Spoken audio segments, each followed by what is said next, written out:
उपस्थित अनेक स्वर्गीय दाव आश्चर्य से आगे देखने लगे। हरे वस्त्रधारी व्यक्ति ने अपनी कमर में तीखी तलवार म्यान में रखी थी। उसकी अंबर जैसी आंखें मानव हृदय को प्रतिबिंबित कर रही थीं। उसने फिर भी अत्यंत अहंकार और ईमानदारी से स्वीकार किया, मैंने पहले सोचा था कि मैं केवल 7वें स्तर के विधान की शक्ति से एक ही तलवार के वार से तुम्हारा सिर काट सकता हूं, इसलिए मैंने अपनी पूरी शक्ति से युद्ध किया, लेकिन मुझे कभी उम्मीद नहीं थी कि तुम इतने दृढ़ होगे। तुम्हारी प्राणशक्ति और रक्त एक टूटते हुए तारे के समान है, मैं उसे काट नहीं सका। कितने अफसोस की बात है। यही कारण है कि सीनियर इतना शक्तिशाली है। मैंने शुरू में सोचा था कि मार्शल आर्ट की साधना करके मैंने विश्व नियंत्रक स्तर का शरीर विकसित कर लिया है, और अब केवल विधि क्षेत्र के विशेषज्ञ मेरा कुछ नहीं बिगाड़ सकते। हालांकि मैंने कभी नहीं सोचा था कि सीनियर केवल विधि के 7वें स्तर की शक्ति से मुझे लगभग मार ही डालेगा। ये सचमुच आश्चर्यजनक है। मुझे आश्चर्य है कि स्वर्गीय दाव में कितने लोग सीनियर जितने अजेय हैं। अगर हर कोई ऐसी चालें चल पाता तो शायद ये जूनियर बिना किसी कब्र के ही मर जाता। अर्जुन ने बहुत विनम्रता से कहा। दरअसल उसने पहले ही तैयारी कर ली थी। हालांकि वह प्रतिद्वंद्वी से लड़ रहा था, उसने अपने शरीर पर सुरक्षा की एक के बाद एक परतें बना ली थीं। अकेले ही 10 से ज्यादा संरचनाएं बन चुकी थीं।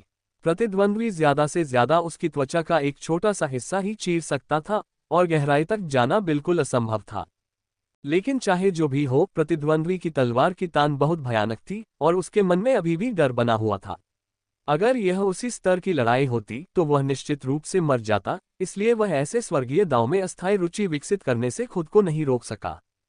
एक स्वर्गीय दाव मेरे जितना शक्तिशाली। हे, मैं ये कहने का साहस करता हूं कि उपस्थित 300 साथी दाववादियों में से अधिक केवल 10 ही मुझसे कमतर नहीं है, बाकी तो बस कूड़ा है। आपको चिंता करने की जरूरत नहीं है। हमारी चर्चा के बाद हमने आपकी मदद करने का निश्चय किया है। हम आपके मानवीय हृदय पर दांव लगा रहे हैं, इस पर दांव लगा रहे हैं कि शिखर पर पहुंचने पर आप हमें भूल जाएंगे या नहीं। हरे वस्त्रधारी व्यक्ति ने कुछ बार उपहास किया, आकाश की ओर अहंकार से हंसा, और फिर कानून की एक गेंद फेंकी और धीरे से कहा, इसमें मेरे सभी कानून और तलवार की मंशा शामिल है। जब तक तुम थोड़ी समझ हासिल कर लोगे, तुम्हारी ताकत और भी बढ़ जाएगी। उस समय ये तुम्हारे और मेरे दोनों के लिए फायदेमंद होगा, और तारों वाले आकाश में लौटने की संभावना भी अधिक होगी। ये शब्द सुनकर अर्जुन ने थोड़ा विचार किया और धीरे धीरे अपनी आत्मचेतना को नियम में समाहित कर लिया। जैसी कि उम्मीद थी, वह एक नज़र से ही चकित रह गया। उसकी समझ में उसके भीतर समाहित असंख्य नियम अत्यंत प्रबल, अत्यंत तीव्र, घातक इरादे से भरे हुए थे, मानो उस स्वर्गीय ताऊ ने अन्य लोगों से अनगिनत आक्रमण झेले हों, और इस प्रकार बिना किसी हिचकिचाहट के सीधे वध के नियम पर आक्रमण किया हो। अब तक उसे बड़ी सफलता मिल चुकी थी।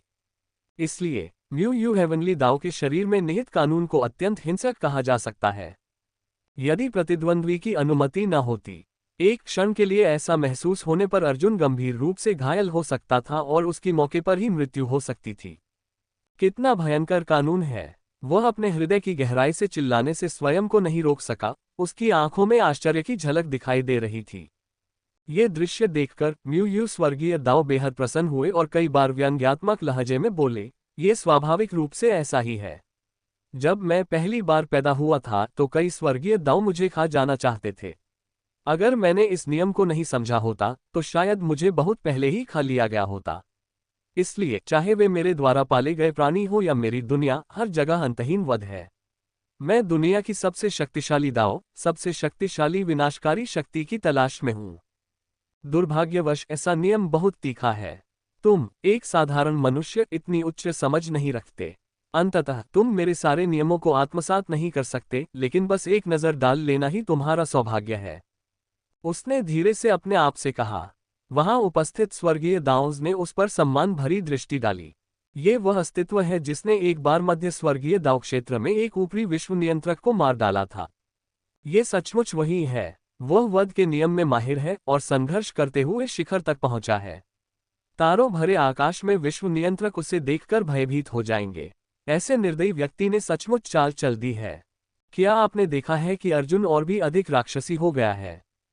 वह वास्तव में इस आदमी को हरा सकता है। चुप, उस स्वर्गीय दाव के साथ सचमुच खिलवाड़ नहीं किया जा सकता। सावधान रहो। उसने दूसरे पक्ष को समझाने के लिए अपना वध का नियम दिया है। म्यू स्वर्गीय दाव बहुत ही अनिच्छुक होगा, यही उसका जीवन रक्षक तरीका है। सावधान रहो, अगर वह तुम्हें नापसंद करता है और तुमसे लड़ना चाहता है तो ये बहुत खतरनाक होगा। हा, शायद नहीं। वैसे आपको क्या लगता है अर्जुन म्यू यू हेवनली दाव के नियम को कितना समझ पाएगा? उस बच्चे के राक्षसी स्तर को देखते हुए मुझे लगता है कि उसे सतह का एक छोटा सा हिस्सा समझने में सक्षम होना चाहिए। समय बहुत कम है। वह कोई स्वर्ग से भेजा गया संत नहीं है। वह म्यू यू इस स्वर्गीय दाव के अंतिम प्रहार को कैसे समझ सकता है? कई स्वर्गीय दाव ने आपस में एक स्वर में चर्चा की। उन सभी को अर्जुन से कोई खास उम्मीद नहीं थी। उनकी आंखों में अर्जुन वास्तव में मनुष्यों के बीच एक राक्षसी अस्तित्व था, लेकिन वह यहीं तक सीमित था। एक साधारण व्यक्ति दिव्य दाव से कैसे मुकाबला कर सकता था, और वह इतने कम समय में दिव्य दाव के करोड़ों वर्षों के संचय को कैसे समेट सकता था? यह एक स्वप्न से अधिक कुछ नहीं था।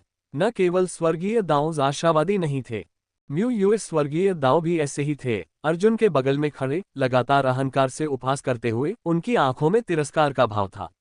उन्होंने ऐसे कई राक्षसी अस्तित्व देखे थे, एक उच्च और शक्तिशाली स्वर्गीय दाव के रूप में जिन्होंने कई लोगों पर शासन किया था। उन्होंने स्वाभाविक रूप से विभिन्न राक्षसी प्रतिभाओं का पोषण किया था और स्वाभाविक रूप से इस सिद्धांत को जानते थे कि मनुष्य स्वर्ग पर विजय प्राप्त नहीं कर सकते। और जब यह विचार उसके मन में आया, हालांकि अर्जुन समझ की एक गहरी अवस्था में पहुंच गया। बिल्कुल नहीं। यद्यपि समझने के लिए समय बहुत कम था, उनके लिए तो ये हजारों साल पहले की बात हो चुकी थी।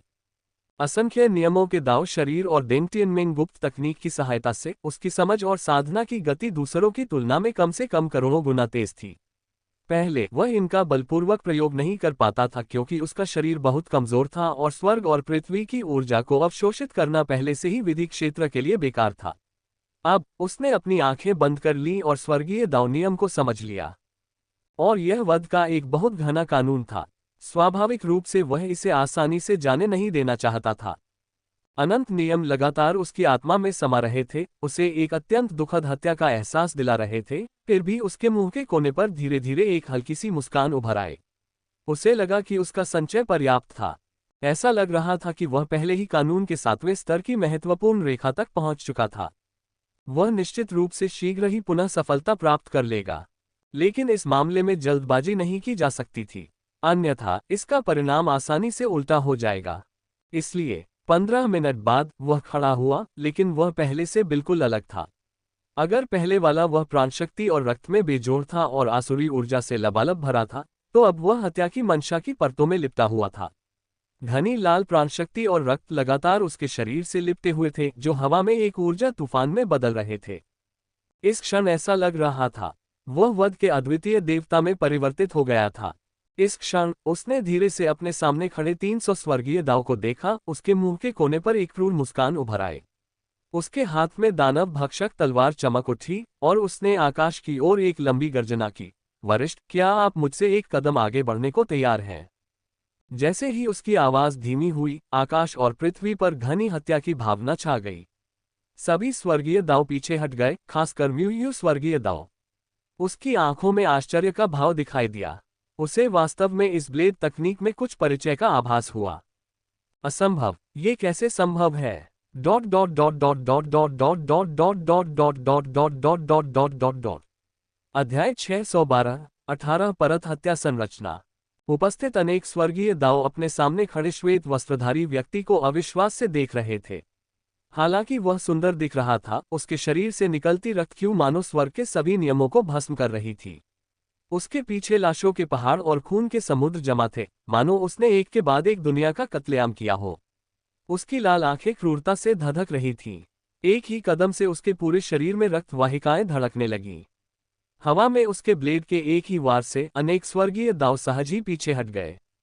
हालांकि वे एक उच्च स्वर्गीय दाव की शक्ति को बनाए रख सकते थे, फिर भी वे इस तरह के हमले को अनावश्यक रूप से सहन करने के लिए तैयार नहीं थे। इसलिए उन्होंने मौके पर ही थोड़ा भौहें चढ़ाईं और उनकी आंखों में अविश्वास का भाव उभर आया। उपस्थित स्वर्गीय दाव अत्यंत अनुभवी थे। ये दृश्य देखकर वे स्वाभाविक रूप से समझ गए कि अर्जुन ने म्यू यू स्वर्गीय दाव से बलपूर्वक नियमों को अवशोषित कर लिया था, इसलिए वह इतना शक्तिशाली प्रहार कर सका। विशुद्ध रूप से ऊर्जा आधारित हमले के विपरीत ये प्रहार नियमों के सूक्ष्म कणों से भी गुंथित था। यहाँ तक कि एक विश्व नियंत्रक भी अनजाने में इस ब्लेड से घायल होने पर गंभीर रूप से घायल हो सकता था। खतरा। जैसे ही कई स्वर्गीय दाव एक साथ पीछे हटे, म्यू स्वर्गीय दाव ने हल्की सी भौहें चढ़ाईं, उसके हृदय में एक अशुभ पूर्वाभास हुआ। उसने आकाश और सूर्य को ढकने वाली रक्तवर्णी आकृति को देखा, और उसकी आंखों में एक अव्यक्त आघात की झलक दिखाई दी। उस जैसा अभिमानी व्यक्ति भी इस क्षण अवाक रह गया। अपने सामने तीक्ष्ण ब्लेड की रोशनी को एकत्रित होते देखकर उसके पास कहने के लिए और कुछ नहीं बचा था। उसने ऐसा राक्षसी अस्तित्व पहले कभी नहीं देखा था। उसने इतने सारे वध करने वाले कुलों का पालन पोषण किया था, फिर भी किसी ने भी ऐसे अस्तित्व को जन्म नहीं दिया था जो उससे पहले इस मानव का मुकाबला कर सके। उसे अपने कानूनों को आत्मसात किए हुए कितना समय हो गया था? आधा दिन भी नहीं है ना? आधा दिन भी पर्याप्त नहीं था। फिर भी ऐसा प्रतीत होता था कि उसके शरीर पर उपस्थित रक्त क्यूई ने उसके शरीर के नियमों को पूरी तरह से अवशोषित कर लिया था। ये सचमुच बहुत भयानक था। एक ही कदम से सारी चीजें नष्ट हो गईं। यदि उसने इसे ध्यानपूर्वक नहीं समझा, हो सकता है कि उसने सचमुच सोचा हो कि यह कदम वह स्वयं उठा रहा है। म्यू स्वर्गीय दाओ उस क्षण पूरी तरह से स्तब्ध रह गया और अवचेतन रूप से एक कदम पीछे हट गया, लेकिन फिर उसने अपनी कमर पर बंधी लंबी तलवार पर हाथ रख लिया। विश्व वृक्ष का प्रेत उसके पीछे तैर रहा था। जैसे ही आकाश को भरने वाली तलवार क्यूई नीचे उतरी, उसने बिना किसी चेतावनी के अपने हाथ में तलवार उठा ली। दोनों पक्षों की हत्या की मंशाएं तुरंत टकरा गईं, और असंख्य नियम पूरी तरह से समाप्त हो गए। गड़गड़ाहट। अनेक स्वर्गीय दाव की स्तब्ध दृष्टि के सामने म्यू स्वर्गीय दाव, जो मुश्किल से 7वें नियम क्षेत्र को बनाए रख रहा था, अब और सहन नहीं कर सका। ब्लेड क्यूई की एक धार उसके शरीर को चीरती हुई निकली और नियम लगातार बाहर निकलते रहे, जिससे वह अनजाने में ही पीछे की ओर लड़खड़ा गया। हालांकि एक स्वर्गीय दाव के पास वास्तविक भौतिक शरीर नहीं होता, फिर भी एक स्वर्गीय दाव के लिए शरीर से उत्पन्न नियम 100 हड्डियों के समान होते हैं। अब उजागर होने का अर्थ निश्चित रूप से पूर्ण पराजय और एक अत्यंत अपमानजनक पराजय होगा। ये कैसे संभव है? तुम्हें इतनी समझ कैसे हो सकती है? म्यू स्वर्गीय दाव की अविश्वसनीय आवाज शून्य में गूंजी। सभी स्वर्गीय दाव ने उसकी ओर देखा और उसकी आंखें स्तब्ध थीं। उसका हरा वस्त्र पूरी तरह से नष्ट हो गया था, और उसकी पीठ पर ब्लेड की रोशनी की एक किरण दिखाई दी, जिससे उसकी भौहें थोड़ी सिकुड़ गईं। वरिष्ठ का वध नियम मेरे लिए बिल्कुल उपयुक्त है। अगर मैं इसे नहीं समझ पाया तो मैं अपने हाथ में मौजूद अवसर खो दूंगा। ये कनिष्ठ एक साधारण परिवार से है और ऐसा अवसर छोड़ने को तैयार नहीं है। यह महज संयोग है कि मैं अब वरिष्ठों के कानूनों को समायोजित करने में सक्षम हूं। अर्जुन ने धीरे से आह भरी, लेकिन उसकी आंखों में मुस्कान तैर गई। उसके अनुमान के अनुसार इतने सारे नियमों को आत्मसात करने के बाद वह जल्द ही उन्हें तोड़कर अगले लोक में पहुंच जाएगा। इसके अतिरिक्त म्यू स्वर्गीय दाव का वध कानून वास्तव में उसके लिए उपयोगी था। उन्होंने हमेशा ब्लेड तकनीक का अभ्यास किया था। वह शस्त्रों का अधिपति था। वह लगातार आगे बढ़ता रहा।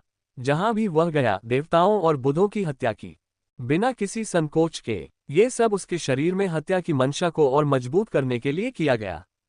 अब जबकि वध नियम हाथ में आ गया था, उसकी ब्लेड तकनीक पूर्णता को प्राप्त करने वाली थी, और उसकी शक्ति स्वाभाविक रूप से अत्यंत भयानक होगी। अगर वह इस समय किसी निम्न विश्व नियंत्रक स्तर के विशेषज्ञ से लड़ता, तो वह खुद को अपराजित भी मान सकता था। अच्छा लड़का, तुम्हारी समझ बहुत ऊंची है। तुम्हारे पास न केवल स्वर्गीय दानव संत शरीर है, बल्कि स्वर्गीय ताव शरीर भी है। तुम्हारे पास सही समय और सही जगह है, और मानवीय तत्व को तुम्हें नहीं छोड़ना चाहिए। शायद छोटा किलीन सचमुच आपको अपना स्वामी पहचान लेगा। यह आदरणीय व्यक्ति हमेशा अपना वचन निभाता है, इसलिए मैं स्वाभाविक रूप से आपकी मदद करूंगा। म्यू हेवनली दाव एक पल के लिए स्तब्ध रह गया, धीरे धीरे अपनी आंखों में उभरे सदमे को काबू में किया, फिर ऊपर देखा और खिलखिलाकर हंसा। अपने शरीर पर ब्लेड का हल्का सा असर महसूस करते हुए उसके मुंह का कोना फड़क उठा, और उसने कुछ और नहीं कहा, हाथ हिलाते हुए जैसे उसकी आकृति वहां से गायब हो गई। सीनियर, मेरी मदद कैसे करेंगे? उसकी हरकतें देखकर अर्जुन असमंजस में पड़कर पूछने से खुद को नहीं रोक सका। हम बुजुर्गों को ताज़ी हवा मिले हुए बहुत समय हो गया है।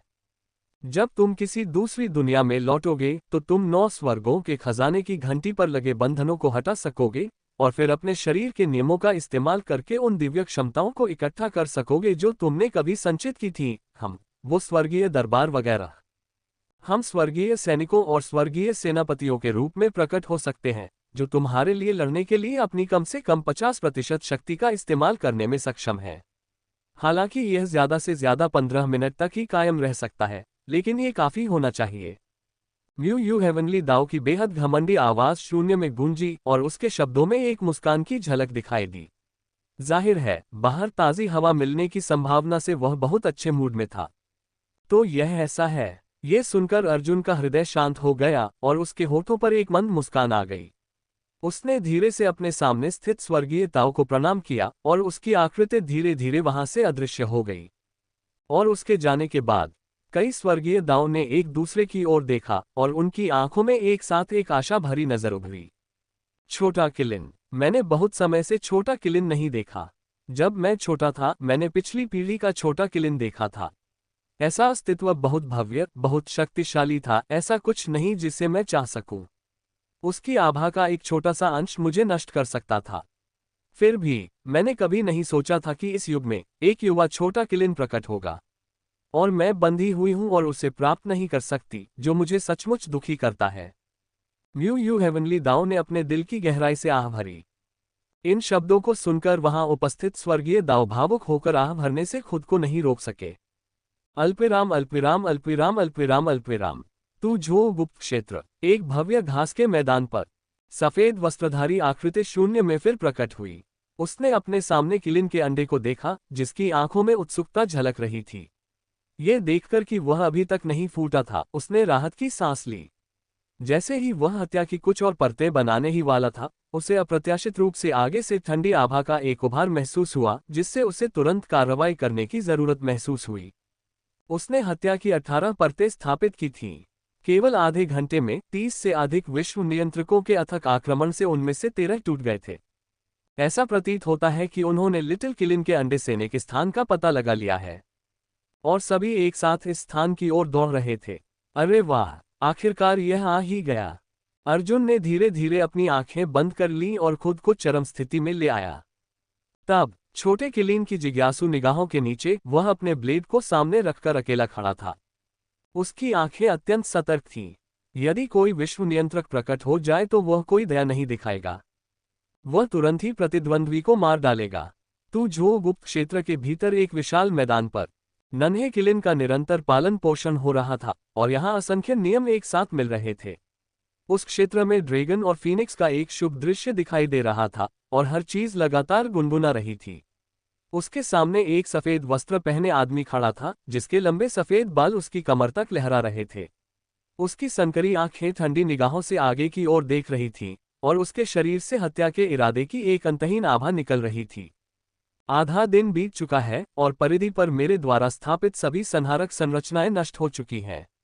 ये दुनिया प्रतिभाशाली व्यक्तियों से भरी है और विश्व नियंत्रक, विशेष रूप से प्राचीन सर्वोच्च, निरंतर उभरते रहते हैं। हालांकि उनके पास स्वर्गीय दाव का आशीर्वाद नहीं है, वे मूल रूप से विश्व नियंत्रक थे। हालांकि स्वर्गीय दाव द्वारा विवश होकर उन्हें सभी चीजों का वध करना होगा और स्वर्ग और पृथ्वी की महत्वपूर्ण ऊर्जा को अपने शरीर में परिवर्तित करना होगा। विश्व नियंत्रक की अर्थव्यवस्था के नियमों का अभी भी उपयोग किया जा सकता है। मेरे लिए वे वास्तव में महान सम्राटों के लिए प्रतिरोध करने हेतु कठिन शत्रु हैं। परिधि पर मेरे द्वारा स्थापित 18 स्तर की संहारक संरचनाओं को तुरंत तोड़ना उनके लिए सामान्य बात है। हालांकि मुझे आश्चर्य है कि यहाँ सबसे पहले कौन आएगा और मुझसे लड़ेगा। अर्जुन ने धीरे से बुदबुदाया, उसकी आंखों में एक गंभीर भाव उभर आया। चाहे पहले कोई भी पहुंचे, ये निस्संदेह उसके लिए एक बड़ा संकट होगा, शायद जीवन मरण का संघर्ष भी। उसके पीछे लिटिल किलिन को पूरी तरह से पोषित होने में अभी भी 2 दिन बाकी थे। उसके पास ज्यादा समय नहीं था। उसने धीरे से दानव भक्षक तलवार को अपने हाथ में थाम लिया और उसके शरीर के भीतर के नियम पनपने लगे। सिर्फ 3 घंटे बाद, जैसी कि उम्मीद थी, अचानक उसके सामने काले राक्षसी बादलों का एक विशाल विस्तार प्रकट हो गया। अनंत नियम उभरे, जो लगभग स्वर्ग और पृथ्वी को कुचलने में सक्षम थे, और सभी चीजें लगातार ढह रही थीं। पहला विश्व नियंत्रक प्रकट हो चुका था, अर्जुन। अप्रत्याशित रूप से शैतानी तलवार स्वर्गीय पूज्य अभी भी जीवित था। वह बुरी तरह घायल था, उसके पेट पर तलवार के कई घाव थे और उनमें कानून के दायरे के निशान थे। उसका बैंगनी वस्त्र पहले से ही फटा हुआ था और उसकी तलवार में एक टुकड़ा था। चलते चलते उसे खांसी आ गई और जब उसने किलिन का अंडा देखा तो उसकी आंखों में सदमे का भाव आ गया। हालांकि वह जानता था कि इस गुप्त लोक में जरूर कोई स्वर्गीय खजाना छिपा होगा, उसने कभी सोचा भी नहीं था कि यहाँ एक किलिन होगा, और वह भी एक युवा किलिन। एक पल के लिए उसकी आंखों में लालच की झलक दिखाई दी, लेकिन निर्णायक क्षण में उसने अचानक किलिन अंडे के सामने अपने पुराने दुश्मन को देखा। वह तुरंत गुस्से से भर गया और ठंडी सांस लेते हुए बोला, मर जा। जैसे ही उसकी आवाज गिरी, तलवार की रोशनी निकली और तुरंत एक संरचना बन गई। उसने किसी देवता की तरह पहाड़ों को जला दिया और समुद्रों को उबाल दिया। तलवार की क्यूई से हजारों मील दूर पहाड़ों और नदियों को ढंक दिया और फिर वे नीचे गिर पड़े। एक पल में अंतरिक्ष पूरी तरह से बिखर गया। धमाका। अर्जुन पहले से ही सतर्क था। उसने ठंडी सांस ली और अनंत नियम, विशेष रूप से वध के इरादे का विधि क्षेत्र उसके शरीर से प्रकट हुए। एक कदम के साथ हजारों मील ऊंचा लाशों का पहाड़ उसके पीछे तैरने लगा और उसके पैरों के नीचे खून का एक समुद्र उमड़ पड़ा। हालांकि वह विधि क्षेत्र के केवल 7वें चरण में था, उसका शरीर किसी विश्व नियंत्रक से कमजोर नहीं था। उसने अज्ञात मात्रा में स्वर्गीय ताओ नियमों को भी अपने अंदर समाहित कर लिया था, जिससे वह समान श्रेणी के लोगों के बीच अजेय हो गया था। अब हमले का सामना करने के लिए अपने हाथ में संत की कलाकृति का उपयोग करते हुए उसे स्वाभाविक रूप से कोई डर नहीं लगा। दोनों में तुरंत टकराव हुआ और सभी चीजें लगातार ढहती रहीं। इस दौरान दोनों के बीच लगभग कोई ज्यादा बातचीत नहीं हुई। वे प्राणघातक शत्रु थे और कई बार उन्होंने एक दूसरे को खतरनाक परिस्थितियों में डाल दिया। दोनों ही एक दूसरे को अघोषित समझौते के तहत मौके पर ही मार डालना चाहते थे, इसलिए उन्होंने लगभग कोई दया नहीं दिखाई। लगातार कानून बनते रहे, लेकिन वे जानते थे कि एक शुभ पशु होने के नाते किलिन को स्वामी सेवक अनुबंध पर हस्ताक्षर करने से पहले ऐसा क्रूर दृश्य नहीं देखना चाहिए। इसलिए वे दोनों अघोषित समझौते के तहत हजारों मील दूर उड़ गए। धमाका। एक के बाद एक पहाड़ पूरी तरह राख में बदल गए और हजारों मील का पठार बंजर भूमि बन गया। हजारों उड़ने वाले आध्यात्मिक जानवरों ने तुरंत अपनी जान गंवा दी। विश्व नियंत्रकों के बीच युद्ध कोई साधारण प्राणी नहीं था जिसमें भाग ले सके। दोनों के बीच संघर्ष पहले ही लगभग 30 करोड़ मील तक फैल चुका था। सौभाग्य से गुप्त क्षेत्र का अपना स्वर्ग और पृथ्वी थी, और स्वाभाविक रूप से हजारों मील का तारामंडल भी था। इसलिए अर्जुन और डेविल स्वॉर्ड हेवनली वेनेरेट आकाश में ऊंचे उड़ गए। जैसे जैसे वे अंत तक लड़ते गए, उनकी प्राण ऊर्जा प्रकट हुई, जिसने दर्जनों तारामंडलों को लगभग जला डाला, जो वास्तव में अद्वितीय वीरता थी। धत्तेरी की, आपकी ताकत इस स्तर तक पहुंच गई है। मैं तुम्हें कम समय में नहीं हरा सकता। शैतानी तलवार स्वर्गीय वेनेरेट का चेहरा बेहद भद्दा था। उसने अपने पीछे खाली जगह की ओर सावधानी से देखा, मानो उसे कुछ आभास हो रहा हो। उसने कुछ बार खर्राटे लिए और तुरंत खाली जगह में गायब हो गया। अब कोई हलचल नहीं हुई। लेकिन अर्जुन दूसरे पक्ष को अचानक जाने देने को तैयार नहीं था। हालांकि वे दोनों बाहरी थे, इस दिव्य दांव के लिए अगर किसी बाहरी व्यक्ति के आंतरिक कलह के कारण किसी विश्व नियंत्रक की मृत्यु हो जाती है, तो दूसरे पक्ष का शरीर अनिवार्य रूप से इस स्वर्ग और पृथ्वी का पोषण करेगा। वह जानता था कि ये दिव्य दांव दूसरे पक्ष को मारने में उसके हस्तक्षेप नहीं करेगा। उसने तुरंत घुराघुराहट की और एक हाथ से उसने शून्य को साफ किया, जिससे सैकड़ों तारे उसकी हथेली में समा गए। फिर उसने उन्हें आगे की ओर पटक दिया। धमाका। विशाल और असीम तारामंडल पर एक के बाद एक शानदार छोर प्रकट हुए। शून्य लगातार कंपन कर रहा था और शैतानी तलवार स्वर्गीय पूज्य तुरंत हिलकर बाहर आ गई। अंततः वह खुद को शाप दिए बिना नहीं रह सका, तुम नासमझ हो। अब जब एक महान शत्रु सामने है तो हम केवल 2 ही बचे हैं। सामने कम से कम 30 प्राचीन सम्राट और समकालीन महान सम्राट हैं, और ऐसा लगता है कि कई पुराने राक्षस भी उभर आए हैं, जिन्होंने विश्व नियंत्रक स्तरीय अस्तित्व बनने का कोई दूसरा रास्ता खोज लिया है। हो सकता है कि आपको अपने जीवन की परवाह न हो, लेकिन मुझे है। भाड़ में जाओ। उसकी आवाज धीमी पड़ गई। वह फिर से गायब होने ही वाला था, लेकिन उसे अंदाजा भी नहीं था कि अर्जुन उसके सिर के ऊपर से उतर चुका है। ठंडे भाव से उसने हाथ में पकड़ी हुई सोने की विशाल मुट्ठी घुमाई और ठंडे स्वर में कहा, तुम मर जाओ तो बेहतर है। मैं इतनी चिंता नहीं कर सकता। इन शब्दों पर शैतान तलवार स्वर्गीय पूज्य की आंखों में आखिरकार डर झलक आया। उसने पहली बार ऐसा पागल देखा था। समकालीन मानव जाति के एक विलक्षण प्रतिभाशाली व्यक्ति के रूप में वह जल्दी ही विश्व नियंत्रकों के पद तक पहुंच गया था और लंबे समय से अजेय माना जाता था। कोई भी उसे चुनौती देने की हिम्मत नहीं करता था। उसका दिल बहुत पहले ही भूल चुका था कि डर क्या होता है, लेकिन अब उसके भीतर अचानक एक ऐसी भावना उमड़ पड़ी। उसे कुछ कहने का भी समय नहीं मिला था कि अचानक दो सुनहरी विशाल मुट्ठियों ने उसकी आंखों को ढांक लिया। उसकी अविश्वास भरी निगाहों के नीचे उसके अविनाशी शरीर में अचानक कई छेद हो गए। सभी चीजें अंत में बदल गईं और प्राण ऊर्जा द्वारा निर्मित नियम लपटों में बदल गए जो लगातार उसके शरीर को जलाती रहीं, जिससे उसे अंतहीन पीड़ा का अनुभव होने लगा। खुद को नुकसान में महसूस करते हुए डेविल स्वॉर्ड हेवनली वेनेरेट ने तुरंत अपने दांत पीस लिए और बिना किसी हिचकिचाहट के एक हाथ की मुहर बना ली और बचने के तरीके के बदले में अपना सार रक्त बलिदान कर दिया। एक पल में उसका पूरा अस्तित्व एक राक्षसी छाया की तरह शून्य में विलीन हो गया। अर्जुन पीछा करना चाहता था, लेकिन उसे उम्मीद नहीं थी कि दूसरे पक्ष की गति इतनी तेज होगी। वह उसके बराबर भी नहीं पहुंच पाया। ये दृश्य देखकर वो हंसे बिना नहीं रह सका और व्यंग्यात्मक लहजे में बोला, एक पीढ़ी का प्रतिभाशाली व्यक्ति एक जूनियर से लड़ते लड़ते और भागते हुए इस मुकाम पर पहुंच गया है। तुम्हारा दांव हृदय नष्ट हो गया है और अब विकसित नहीं हो सकता। तुम तो बस एक बेकार इंसान हो। मैं तुमसे बाद में निपट लूंगा। जैसे ही उसकी आवाज गिर गई, उसने फिर से असीम तारा मंडल की ओर देखा। इस क्षण कई अत्यंत शक्तिशाली आभाएं सामने प्रकट हुईं। विशाल गुप्त लोक ब्रह्मांड उनकी आंखों में शून्य सा प्रतीत हो रहा था और क्षण भर में वे दर्जनों तारामंडलों को पार करते हुए उसके ठीक सामने प्रकट हो गए। बाहरी, भाग जाओ, अवसर मेरा है। 6 विश्व नियंत्रक सामने प्रकट हुए। वे ऊपर की ओर दहाड़ रहे थे और उनमें न केवल मनुष्य थे बल्कि अत्यंत विचित्र प्रजातियां भी थीं, जैसे 3 सिर वाले सांप और सफेद बादलों पर पैर रखते विशाल घोड़े। वे सभी महान सम्राट थे जिन्होंने इस दुनिया पर शासन किया था, जो किलिन की खोज में हजारों वर्षों से निष्क्रिय पड़े थे। अब जब वे प्रकट हो गए थे तो स्वाभाविक रूप से बेहद ठंडे थे। जब भी वे किसी को अवसर के लिए उनसे संघर्ष करते देखते तो वे अनिवार्य रूप से उनसे मौत तक लड़ते। अब वे बाहरी व्यक्ति अर्जुन की भी परवाह नहीं करते थे। वे उसे लापरवाही से मारने और किलिन को जबरन जब्त करने की तैयारी कर रहे थे। जवाब में अर्जुन ने दानव भक्षक तलवार को पकड़े हुए कुछ बार उपहास किया और उदासीनता से कहा, मैंने पहले ही इस स्थान पर कब्जा कर लिया है। अवसर मेरा है। यदि तुम संघर्ष करना चाहते हो तो मुझसे लड़ो। यदि तुम मुझे मार देते हो तो तुम किलिन लेने के योग्य हो जाओगे। यदि तुम्हारी शक्ति अपर्याप्त है तो चले जाओ। मैं यहाँ कमजोरों का स्वागत नहीं करता। इन शब्दों पर तारामंडल शांत हो गया। सामने खड़े कई प्राचीन सर्वोच्चों ने उस युवक को, जो अभी अभी विधि क्षेत्र में था, ठंडेपन से देखा। उनकी आंखों में एक व्यंग्यात्मक भाव उभर आया। कुछ ही क्षणों में असंख्य नियमों का आभामंडल प्रकट हुआ, जिसने दर्जनों तारामंडलों को पल भर में दबाकर ध्वस्त कर दिया। दोनों पक्षों में तुरंत लड़ाई शुरू हो गई। अध्याय 614 दिव्य चाबुक की शक्ति, किलिन ही भाग्य है।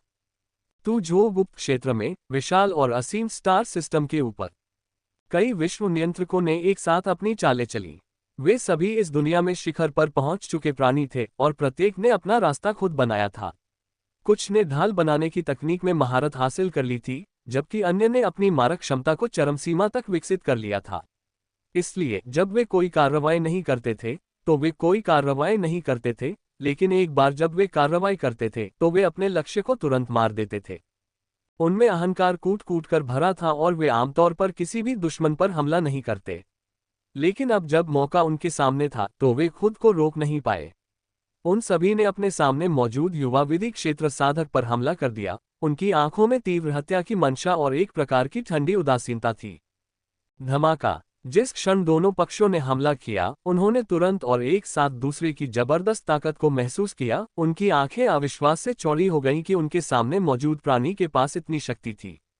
विशेष रूप से प्राचीन सर्वोच्च, हालांकि वे अपने चरम पर नहीं थे और पूरी तरह से वृद्धावस्था में प्रवेश कर चुके थे, फिर भी उनमें इतनी प्राणशक्ति थी कि वह उन्हें अस्थायी रूप से अपने चरम पर वापस लाने के लिए पर्याप्त थी।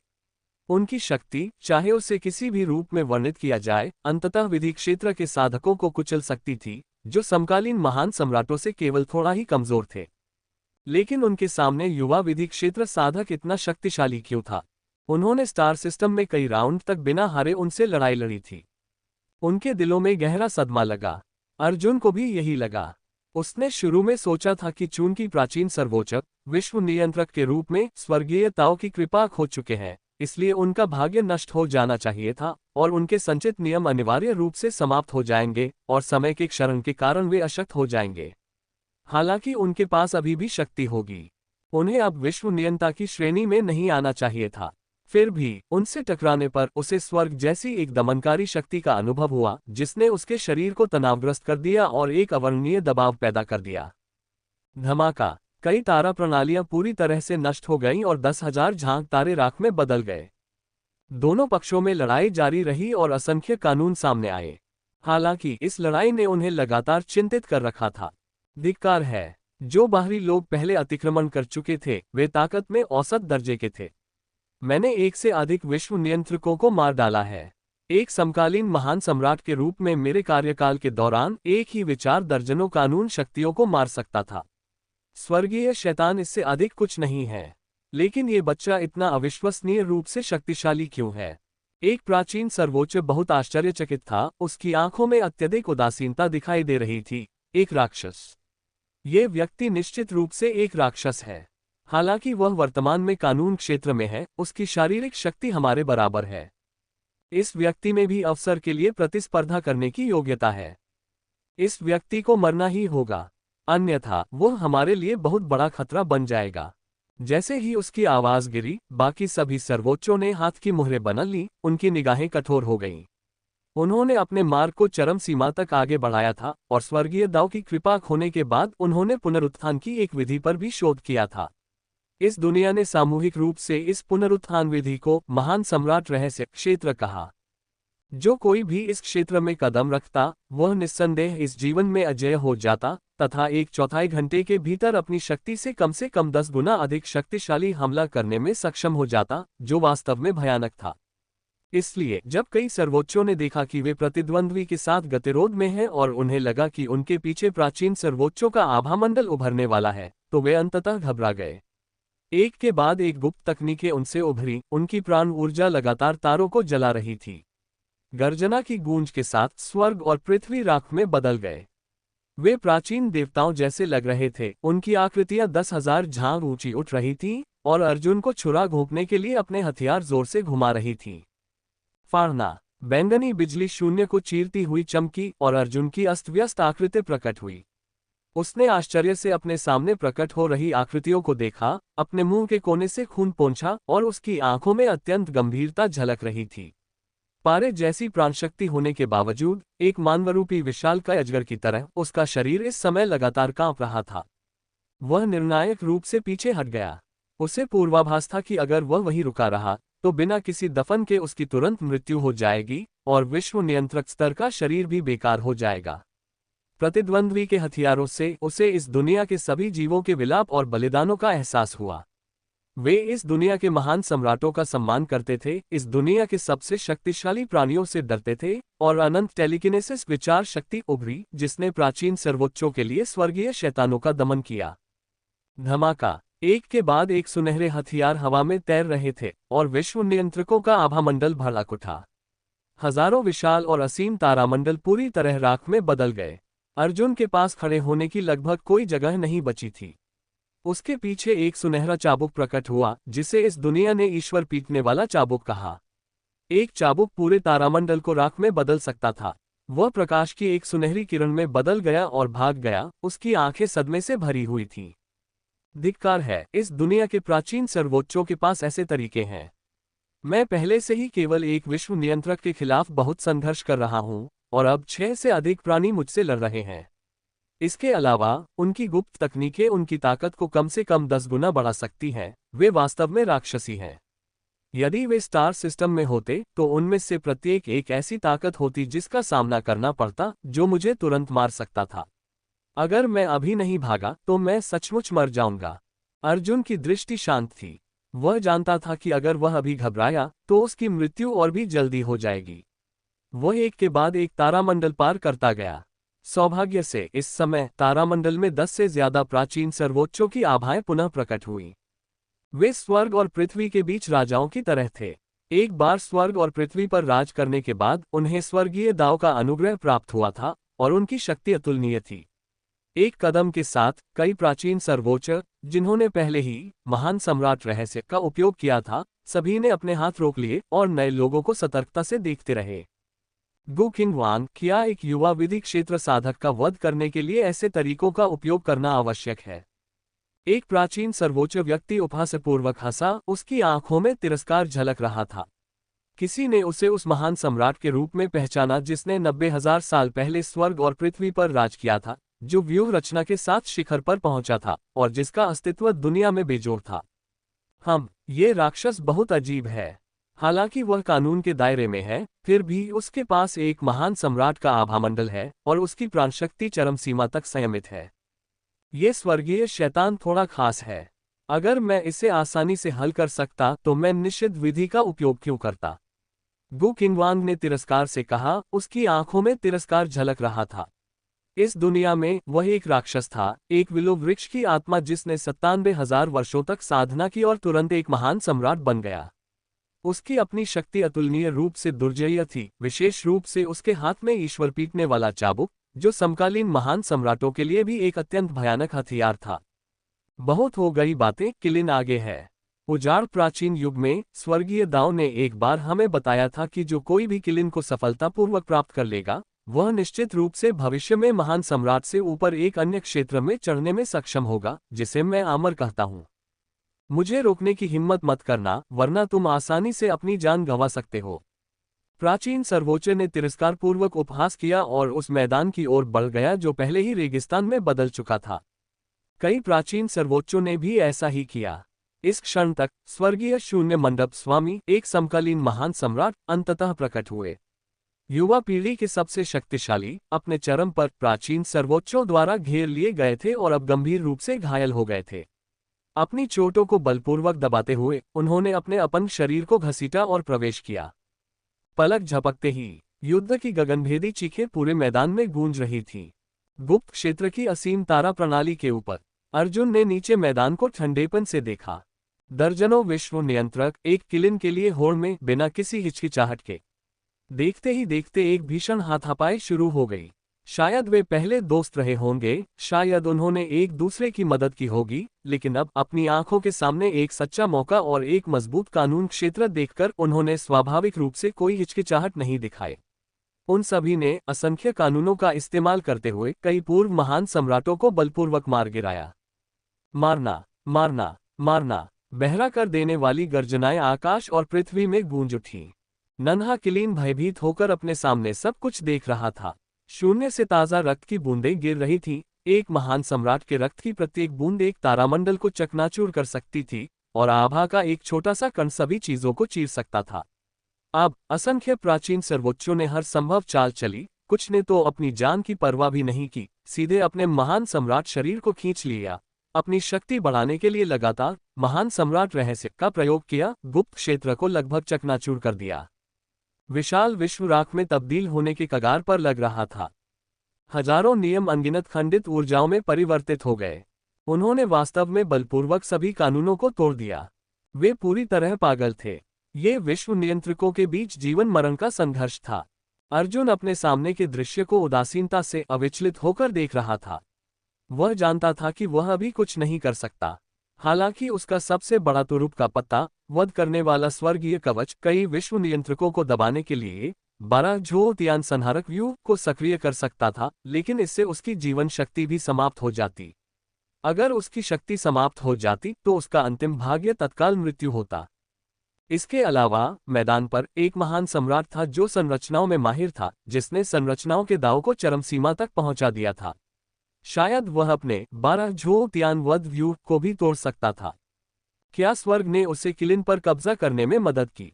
उनका आगमन केवल 1/4 घंटे तक ही रहेगा। किलिन का अभी तक जन्म नहीं हुआ था, और अगर उसने वह अवसर व्यर्थ गंवा दिया, तब तो वह भी वहीं मर जाएगा। ये सचमुच सिरदर्द है। मैं कानून के दायरे में एक बेचारा और कमजोर सा इंसान हूं, जो अचानक विश्व नियंत्रक स्तर के संघर्ष में फंस गया हूं। ये वाकई हैरान करने वाला है। अर्जुन ने एक असहाय कड़वी हंसी निकाली और धीरे धीरे अपनी आंखें बंद कर लीं। कोई विकल्प नहीं। हाल ही में कई प्राचीन सर्वोच्चों के हमले बहुत भयंकर थे। एक विश्व नियंत्रक से निपटना पहले से ही बेहद मुश्किल था, लेकिन उसने अभी 6 विश्व नियंत्रकों का सामना किया था जिनकी ताकत 10 गुना बढ़ गई थी। यह एक चमत्कार ही था कि वह तुरंत नहीं मरा। अब उसके कठोर शरीर में छेद हो गए थे। अगर उसने तुरंत उनका इलाज नहीं किया तो उसकी मौके पर ही अचानक मौत हो सकती थी। सौभाग्य से उसके पास असंख्य नियमों वाला दाव शरीर था। हालांकि उसकी चोटें गंभीर थीं, फिर भी वह कुछ घंटों बाद अपनी चरम अवस्था में लौट सकता था। स्वर्गीय दाव क्यूई की पूर्ति के साथ वह पहले से भी अधिक शक्तिशाली हो सकता था। अल्पविराम अल्पविराम अल्पविराम अल्पविराम अल्पविराम।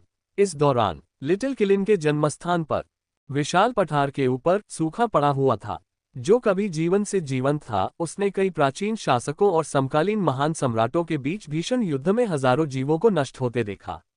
कई दुर्लभ खजाने, जो मूल रूप से छोटे किलिन के प्रभाव में पोषित किए गए थे, प्राचीन शासकों द्वारा लूटे गए, बिना किसी निशान के गायब हो गए। वे बेहद क्रूर थे, जो कुछ भी देखते उसे झपट लेते थे। अगर वे उसे नहीं पकड़ पाते तो वहीं मार डालते। उनके तरीके बेहद क्रूर थे। छोटा किलिन डर गया, उसकी आंखें भय से भर गईं, और अनजाने में उसे अचानक कुछ समय पहले की सफेद वस्त्रधारी आकृति याद आ गई। हालांकि उस व्यक्ति का आभामंडल क्रूर था और उसकी प्राणशक्ति आकाश को झुलसा देती थी, फिर भी वह हमेशा उसके सामने सतर्क रहता था। ऐसा प्रतीत होता था कि उसके मन में उसे मारने का कोई इरादा नहीं था। एक पल के लिए नन्हा किलिन अपने सामने मौजूद अनगिनत प्राचीन सर्वोच्चों से बेहद नफरत करने से खुद को नहीं रोक सका। उसने स्वर्ग और पृथ्वी के बीच के नियमों को आत्मसात करने की जल्द ही जन्म लेने की तैयारी की, और किसी भी प्राचीन सर्वोच्च को अपना स्वामी मानने को तैयार नहीं हुआ। इस स्थिति में अनगिनत प्राचीन सर्वोच्च लोग अनजान रहे, लेकिन अगर उन्हें पता भी होता तो क्या फर्क पड़ता। उनका जीवन अजेय और दबंग रहा था, लगभग वध के जरिए चरम पर पहुंच गया था। अगर नन्हा किलिन उन्हें नहीं पहचानता तो वे मांस के लिए किलिन का वध करने और किलिन का खून पीने की हिमाकत करते, जिससे कम से कम उनकी जिंदगी तो लंबी हो सकती थी और एक चरम अस्तित्व फिर से हासिल किया जा सकता था। प्राचीन सर्वोच्चों के बीच संघर्ष भी अत्यंत दुखद था। हालांकि वे पहले ही वृद्धावस्था में प्रवेश कर चुके थे, फिर भी उनकी आधारभूत शक्ति बनी रही। उनकी प्राणशक्ति आकाश को झुलसा रही थी, लगातार अपने साथी ताओवादियों को एक एक करके मार रही थी।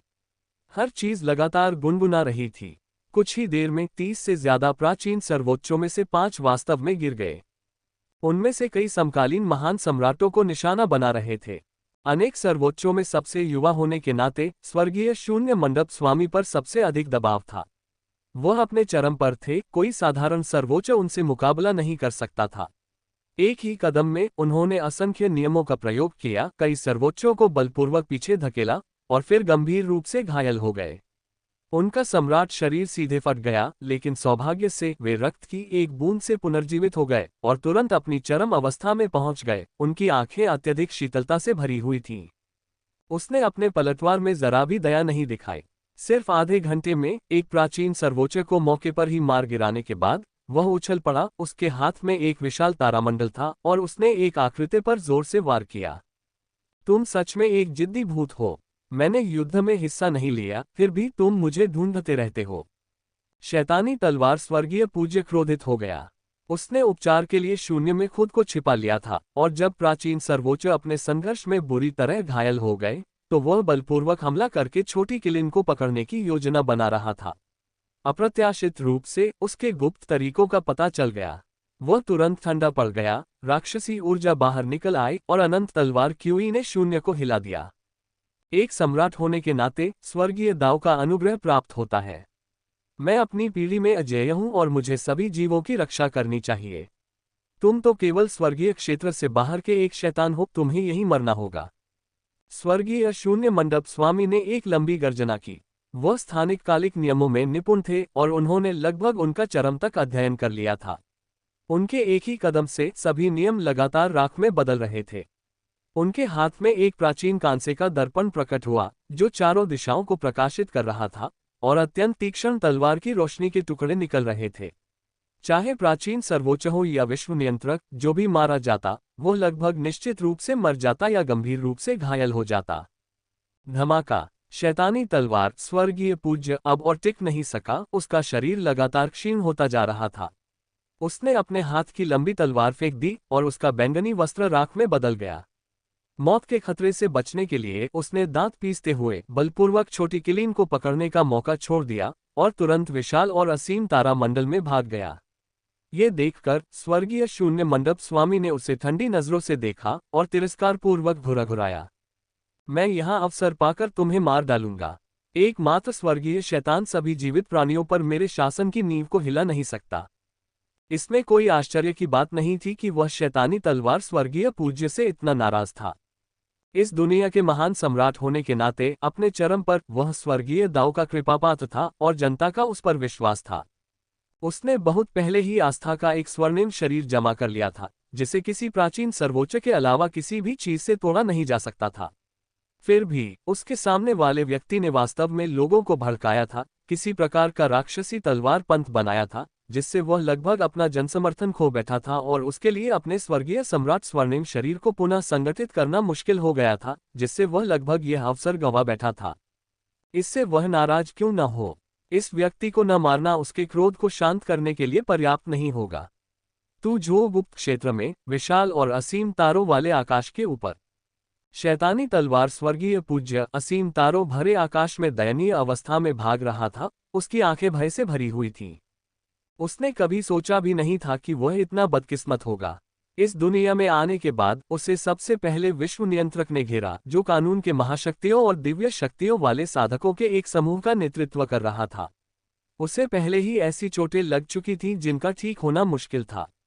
काफी प्रयास के बाद वह दुनिया के एक कोने में छिपने में कामयाब रहा और अपनी साधना तकनीक का उपयोग करके सभी जीवों का भाग्य इकट्ठा करके इस दुनिया के समकालीन महान सम्राटों का दमन करने में सफल रहा। हालांकि उन्होंने कभी उम्मीद नहीं की थी कि इस दुनिया में अप्रत्याशित रूप से बड़ी संख्या में विश्व डोमिनेटर होंगे। न केवल अपने प्रमुख समकालीन महान सम्राट प्रकट हुए, बल्कि दर्जनों प्राचीन सर्वोच्च भी थे। वे स्वर्गीय दाव के प्रतिबंधों के कारण इस दुनिया में निष्क्रिय थे, इस जीवन में आगे कोई रास्ता नहीं था। अंततः वे विश्व नियंत्रक चरण पर पहुंचे और निद्रा में सो गए। स्वर्गीय दाव के भाग्य द्वारा त्याग दिए जाने के बाद उनमें से अधिकांश अपने स्वयं के कानूनों में तल्लीन हो गए, हर रास्ते के शिखर पर पहुंच गए। हालांकि उनका क्षेत्र केवल निम्न विश्व नियंत्रक था, उनकी युद्ध क्षमता एक मध्य विश्व नियंत्रक से कमजोर नहीं थी और कई तो विश्व नियंत्रक के चरम स्तर तक भी पहुंच गए थे। उनकी ताकत बस भयानक थी, मानो इस दुनिया के मूल निवासी वध के लिए पैदा हुए हों। इस प्रकार कुछ ही दिनों में उसे एक बार फिर गंभीर चोटें लगी और उनका ठीक होना आसान नहीं था। वह उस जगह पर रहने की हिम्मत नहीं कर पा रहा था जहां नन्हे किलीन का गर्भाधान हुआ था। जो आनंद उससे पहले मिला था वह बहुत पहले ही गायब हो चुका था, उसकी जगह घबराहट ने ले ली थी। वह जानता था कि अगर इस दुनिया में किसी ने नन्हे किलीन के अवसर का सफलतापूर्वक लाभ उठाया तो निस्संदेह वह अस्तित्व उसे जरूर मार डालेगा, शायद उसे राख में भी मिला देगा। कारण सरल था, छोटे किलीन का अवसर बहुत भयावह था। अगर कोई उसका स्वामी बन जाता तो स्वर्ग और पृथ्वी उस व्यक्ति पर अपनी कृपा जरूर बरसाते और स्वर्गीय दाव को भी लाभ होता। उस अस्तित्व की शक्ति निश्चित रूप से मात्र 10,000 वर्षों में विश्व नियमता से भी आगे निकल जाती, जिससे वह उनका मुकाबला नहीं कर पाता। यदि वह इस संसार से नहीं बच पाया तो उसका अंतिम भाग्य निस्संदेह दुखद होगा। शैतानी तलवार स्वर्गीय पूज्य ने मुंह में लार भर ली। अतीत में वह एक अद्वितीय प्रतिभाशाली, अत्यंत सुंदर था। अब उसकी ऐसी दयनीय स्थिति कैसे हो सकती है? उसके वस्त्र फटे हुए हैं और वह तारों भरे आकाश में लंगड़ा रहा है। उसने कभी सोचा भी नहीं था कि उसका ऐसा अंत होगा। उसकी आंखों में एक घनी राक्षसी आभा उभर आए और वह लगातार कोसता रहा, अर्जुन, तुम न होते तो मैं इस स्थिति में कैसे पहुंचता, मैं इतना बदकिस्मत कैसे होता, मैं इतने दुर्जय शत्रु का सामना कैसे कर पाता। अगर मैं मर भी गया तो तुम्हें भी अपने साथ नीचे घसीट कर ले जाऊंगा। अर्जुन सचमुच एक अभिशाप है। उसके शब्द तिरस्कार से भरे थे, फिर भी उसकी निगाहें बेहद सतर्क थीं, लगातार शून्य पर नजर रखे हुए। अगर कोई विश्व नियंत्रक स्तर की आभा प्रकट होती तो वह बिना किसी हिचकिचाहट के भाग जाता। एक मानव प्रतिभा के रूप में, हालांकि यह अपमानजनक था, लेकिन यह वास्तव में उसकी जान बचा सकता था। और इस स्थिति में तारों भरे आकाश में अचानक दर्जनों कानून के महाशक्तियां प्रकट हुईं। कुछ राक्षसी आसुरी ऊर्जा से लीन थे, कुछ असीम पवित्र प्रकाश बिखेर रहे थे और कुछ शांत और अनासक्त थे। लेकिन बिना किसी अपवाद के वे घावों से ढके हुए थे। स्पष्ट रूप से इस गुप्त क्षेत्र में प्रवेश करने के लिए उन्हें गंभीर चोटें लगी थीं। कई गंभीर रूप से घायल या मृत्यु के कगार पर थे। इस दृश्य का साक्षी बनो। शैतानी तलवार स्वर्गीय पूज्य बहुत खुश हुआ। उसने राक्षसी दाव की साधना की, जिससे वह दूसरों की प्राणशक्ति को अवशोषित कर सकता था और यहाँ तक कि जीवित प्राणियों की बलि देकर खुद को भी ठीक कर सकता था। अब इतने सारे कानून शक्तिशाली उसके सामने होने के कारण वह अपनी चोटों की पूरी तरह से भरपाई कर सकता था। इसलिए उसने बिना किसी हिचकिचाहट के धीरे धीरे शून्य में छिपकर तलवार की तरह अपना हाथ उठाकर दूर से वार किया। धमाका! सामने खड़े कई लौ पावरहाउस मौके पर ही मर गए, उनकी प्राणशक्ति लगातार हवा में बिखर रही थी। डेविल स्वॉर्ड हेवनली वेनेरेट जोर से हंसा और कहा कि स्वर्ग उसकी मदद कर रहा है। उसने बलपूर्वक विशाल प्राणशक्ति को अवशोषित कर लिया, जिससे उसकी 2/10 चोटें ठीक हो गईं। जैसे ही वह शेष लौ पावरहाउसों का सफाया करने और उनकी प्राणशक्ति का उपयोग करके खुद को और अधिक शक्तिशाली बनाने के इरादे से अपना संहार जारी रखने की तैयारी कर रहा था, एक लौ पावरहाउस अचानक प्रकट हुआ। ये व्यक्ति लौ क्षेत्र के शिखर पर था, अनगिनत तारों से घिरा हुआ, उद्दंड और अदम्य, जोर से दहाड़ रहा था, स्वर्गीय शैतान, मर जा। जैसे ही ये शब्द बोले गए, शैतानी तलवार स्वर्गीय पूज्य को कुछ परिचय का एहसास हुआ, लेकिन उसने ध्यान नहीं दिया। वह अपनी तलवार की ऊर्जा का प्रयोग जारी रखता रहा। प्रतिद्वंद्वी उसकी नज़र में एक चींटी की तरह एक कानूनी महाशक्ति मात्र था, न कि कोई विश्व नियंत्रक। इसलिए उसने इस पर जरा भी ध्यान नहीं दिया और प्रतिद्वंद्वी को कुचलकर मार डाला। उन्होंने एक बार फिर प्रतिद्वंद्वी की महत्वपूर्ण ऊर्जा को अवशोषित कर लिया। कभी कभी महत्वपूर्ण क्षणों में राक्षसी दाव की साधना काफी लाभदायक होती है। मेरी पीढ़ी के मानव प्रतिभाशाली लोग अज्ञानी थे, मेरे राक्षसी दाव को बहुत गंदा मानकर उसका तिरस्कार करते थे, फिर भी उन्हें यह एहसास नहीं हुआ कि सभी प्राणियों का वध करने से ही व्यक्ति विश्व प्रभुत्वशाली बनता है। और अब वे शायद दूसरों के हाथों में लाश बन गए हैं, है ना? डेविल स्वॉर्ड हेवनली वेनेरेट ने अपने होठों को चटकाया, उसके मुंह के कोने पर एक भयावह मुस्कान दिखाई दी। लेकिन जैसे ही वह दूसरा कदम उठाने वाला था, धमाका! एक विधि शक्तिशाली व्यक्ति प्रकट हुआ, जो विधि क्षेत्र के शिखर पर था, और उसके सिर पर अनंत दिव्य विपत्तियां थीं। उसके पीछे 7 असामान्य विश्व नियंता थे। हाँ, वे वास्तव में असामान्य विश्व नियंता थे।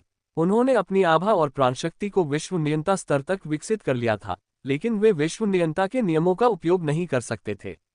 इसलिए यद्यपि वे समकालीन महान सम्राट नहीं थे, फिर भी वे समकालीन महान सम्राटों से नीचे के सबसे शक्तिशाली अस्तित्व थे।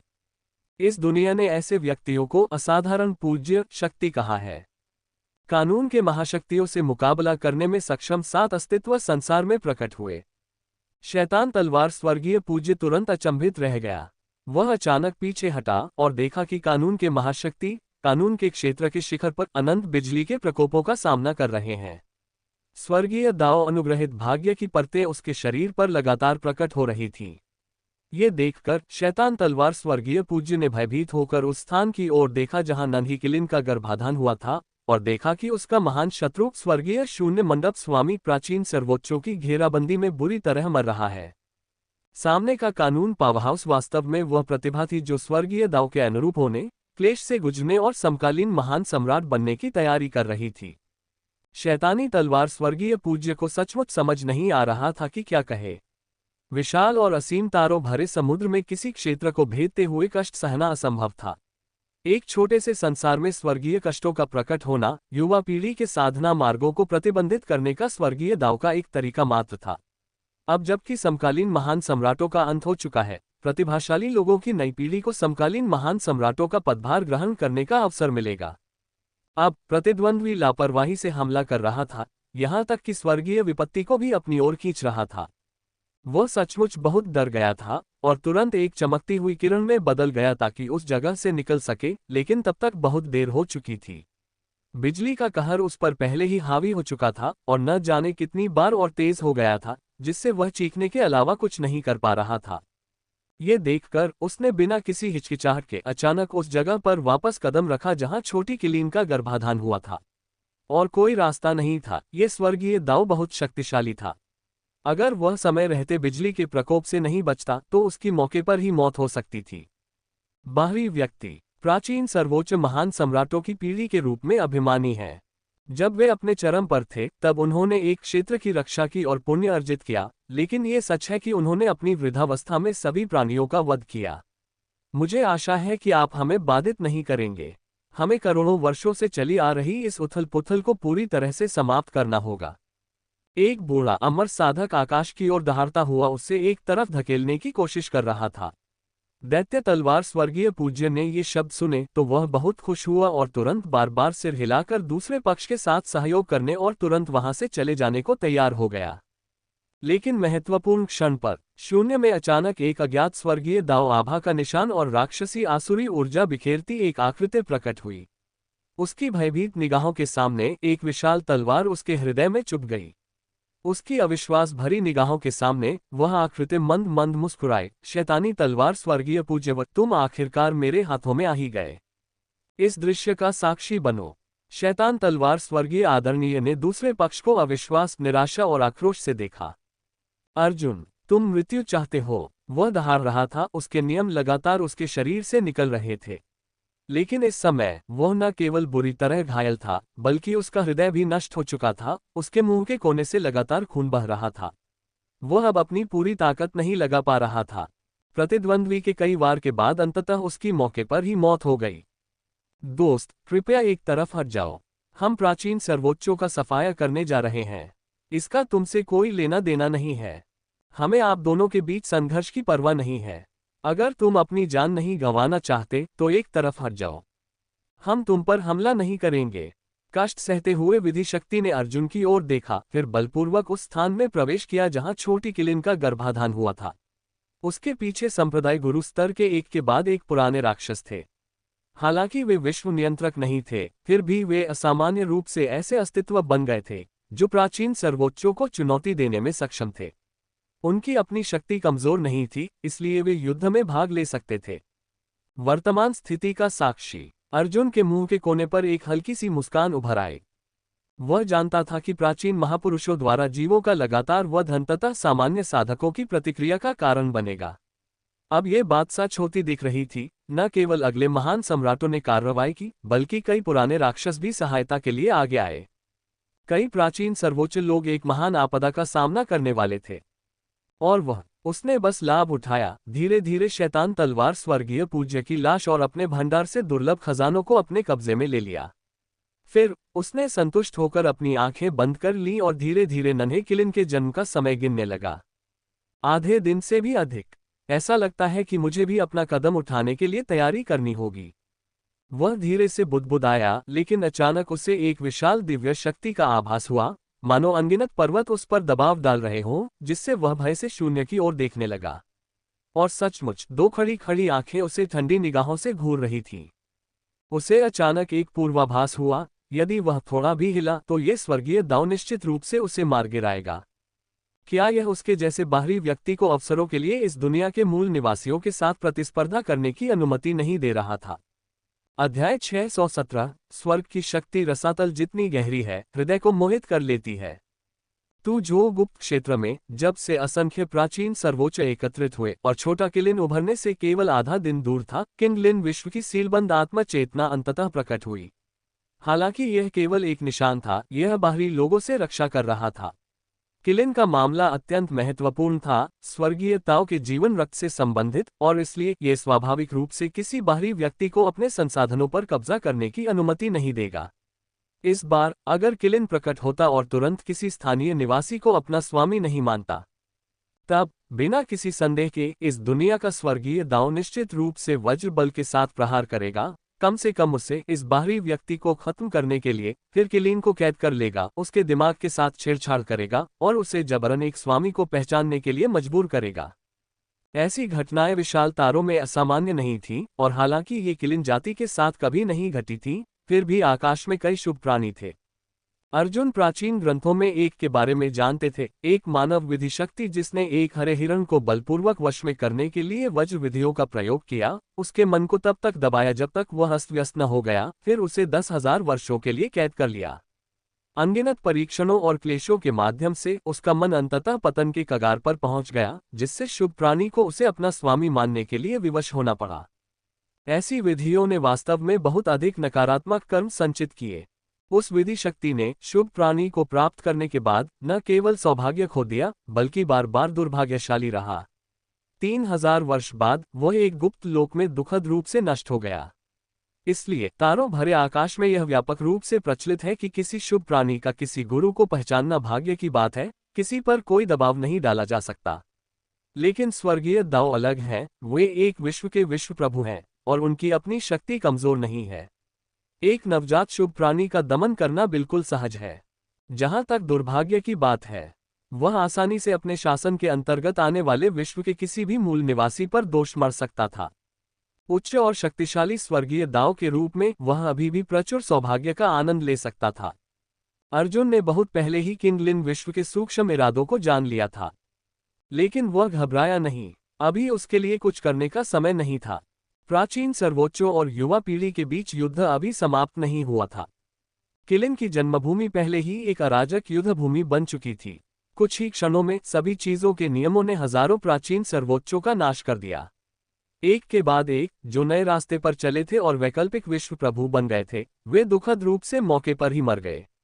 वे अडिग थे, यहाँ तक कि उन महान सम्राटों के हथियार भी चला रहे थे जो दुखद रूप से मौके पर ही मर गए थे, अपने स्वर्गीय दाव भाग्य को त्यागने को तैयार नहीं थे।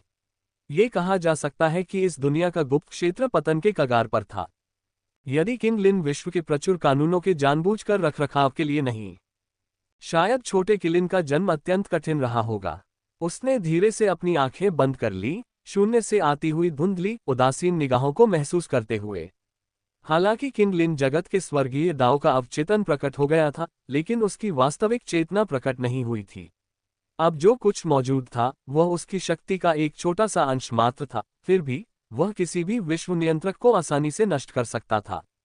उन्होंने शून्य में अस्तित्व को घबराहट के साथ देखा, एक पूरी तरह से ठंडी और भावनाहीन नजर जो कानूनों की एक मजबूत आभा से भरी हुई थी और यहाँ तक कि अन्य दुनिया की आभा को भी समाहित करती थी। स्पष्ट रूप से किंग लिन विश्व अपनी शक्ति के चरम पर पहुंच चुका था, यहाँ तक कि उसने दूसरे लोगों के अस्तित्वों को भी निगल लिया था। उसकी वर्तमान शक्ति किसी विश्व नियंत्रक से भी अधिक हो सकती है। ये दृश्य देखकर सदमे के बावजूद अर्जुन राहत की सांस लेने से खुद को नहीं रोक पाया। सौभाग्य से दूसरे पक्ष ने उस पर वास्तविक आक्रमण नहीं किया था, अन्यथा विधि लोक में होने के कारण वह निश्चित रूप से बिना किसी दफन के मर जाता। ... आधा दिन पलक झपकते ही बीत गया। अधिकांश प्राचीन सर्वोच्च अत्यंत वृद्ध थे। हालांकि वे युद्ध में काफी अनुभवी थे और कुछ क्षेत्रों में तो चरम सीमा तक पहुंच भी चुके थे, फिर भी उनकी शक्ति अंततः स्वर्गीय दाव द्वारा सीमित कर दी गई थी। वे प्रतिभाशाली थे जिनका दुखद रूप से गला घोंट दिया गया था। यदि वे तारों वाले आकाश में होते तो उनकी साधना किसी विश्व नियंत्रक से भी अधिक होती, लेकिन अब इस संसार में होने के कारण युवा पीढ़ी के साथ उनकी शक्ति में अंतर उतना महत्वपूर्ण नहीं था। हालांकि वे अभी भी हठपूर्वक प्रतिरोध कर रहे थे, फिर भी सशक्त युवा पीढ़ी की बढ़ती ऊर्जा के तले सर्वोच्चों की एक के बाद एक पीढ़ी अंततः अपने अंत को प्राप्त हुई। खून ने शून्य को दाग दिया, उसे एक लंबी लाल चमक में बदल दिया। दुनिया रो पड़ी और स्वर्ग और पृथ्वी के बीच खून की एक बूंदाबांदी हुई, एक खूनी तूफान के साथ जिसने पेट में मरोड़ पैदा कर दी। समकालीन महान सम्राटों और वैकल्पिक विश्व नियंत्रकों के नेतृत्व में मूल 30 से अधिक प्राचीन सर्वोच्च शासकों में से 20 से ज्यादा की मौके पर ही दुखद मृत्यु हो गई थी। उनके शरीर तारों की तरह बहुत पहले ही अपनी शाही शक्ति का प्रकाश खो चुके थे और केवल चलती फिरती लाशों में बदल गए थे। और यह ठीक इसी क्षण हुआ। छोटा किलिन अंततः उभरने वाला था। अर्जुन धीरे से खड़ा हुआ, उसकी आंखों में उत्साह झलक रहा था। उसी समय किंग लिन विश्व की सच्ची चेतना भी प्रकट होने वाली थी। नीली बैंगनी आंखों का एक जोड़ा धीरे धीरे अर्जुन को घूर रहा था, धीरे धीरे चेतना प्राप्त कर रहा था और अंततः शून्य में एक ठंडे स्याही से लदे हुए व्यक्ति में बदल गया, जिसकी आंखों में एक द्वेषपूर्ण भाव था। मेरा, पूरा मेरा, कोई भी मेरे शुभ प्राणी को नहीं ले जा सकता। उसके कानों में एक अजीब सी आवाज गूंजी। स्वर्ग और पृथ्वी के नियम पिंजरों में बदल गए और प्राचीन सर्वोच्चों और युवा पीढ़ी को तुरंत जकड़ लिया। किंग लिन जगत के पास इस संसार पर जीवन और मृत्यु की शक्ति थी, और अर्जुन, जो इसके भीतर समाया हुआ था, कोई अपवाद नहीं था। उसकी विस्मित दृष्टि के नीचे सभी वस्तुओं के नियम निरंतर उसकी ओर दौड़ रहे थे और हर पल उसके शरीर पर अनगिनत घाव कर रहे थे, कुछ चाकू के घाव, कुछ तलवार के घाव और कुछ परशु के घाव। उसके होठों से तुरंत खून बहने लगा। उसने महसूस किया कि एक अंतहीन दमनकारी शक्ति उसकी ओर बढ़ रही है।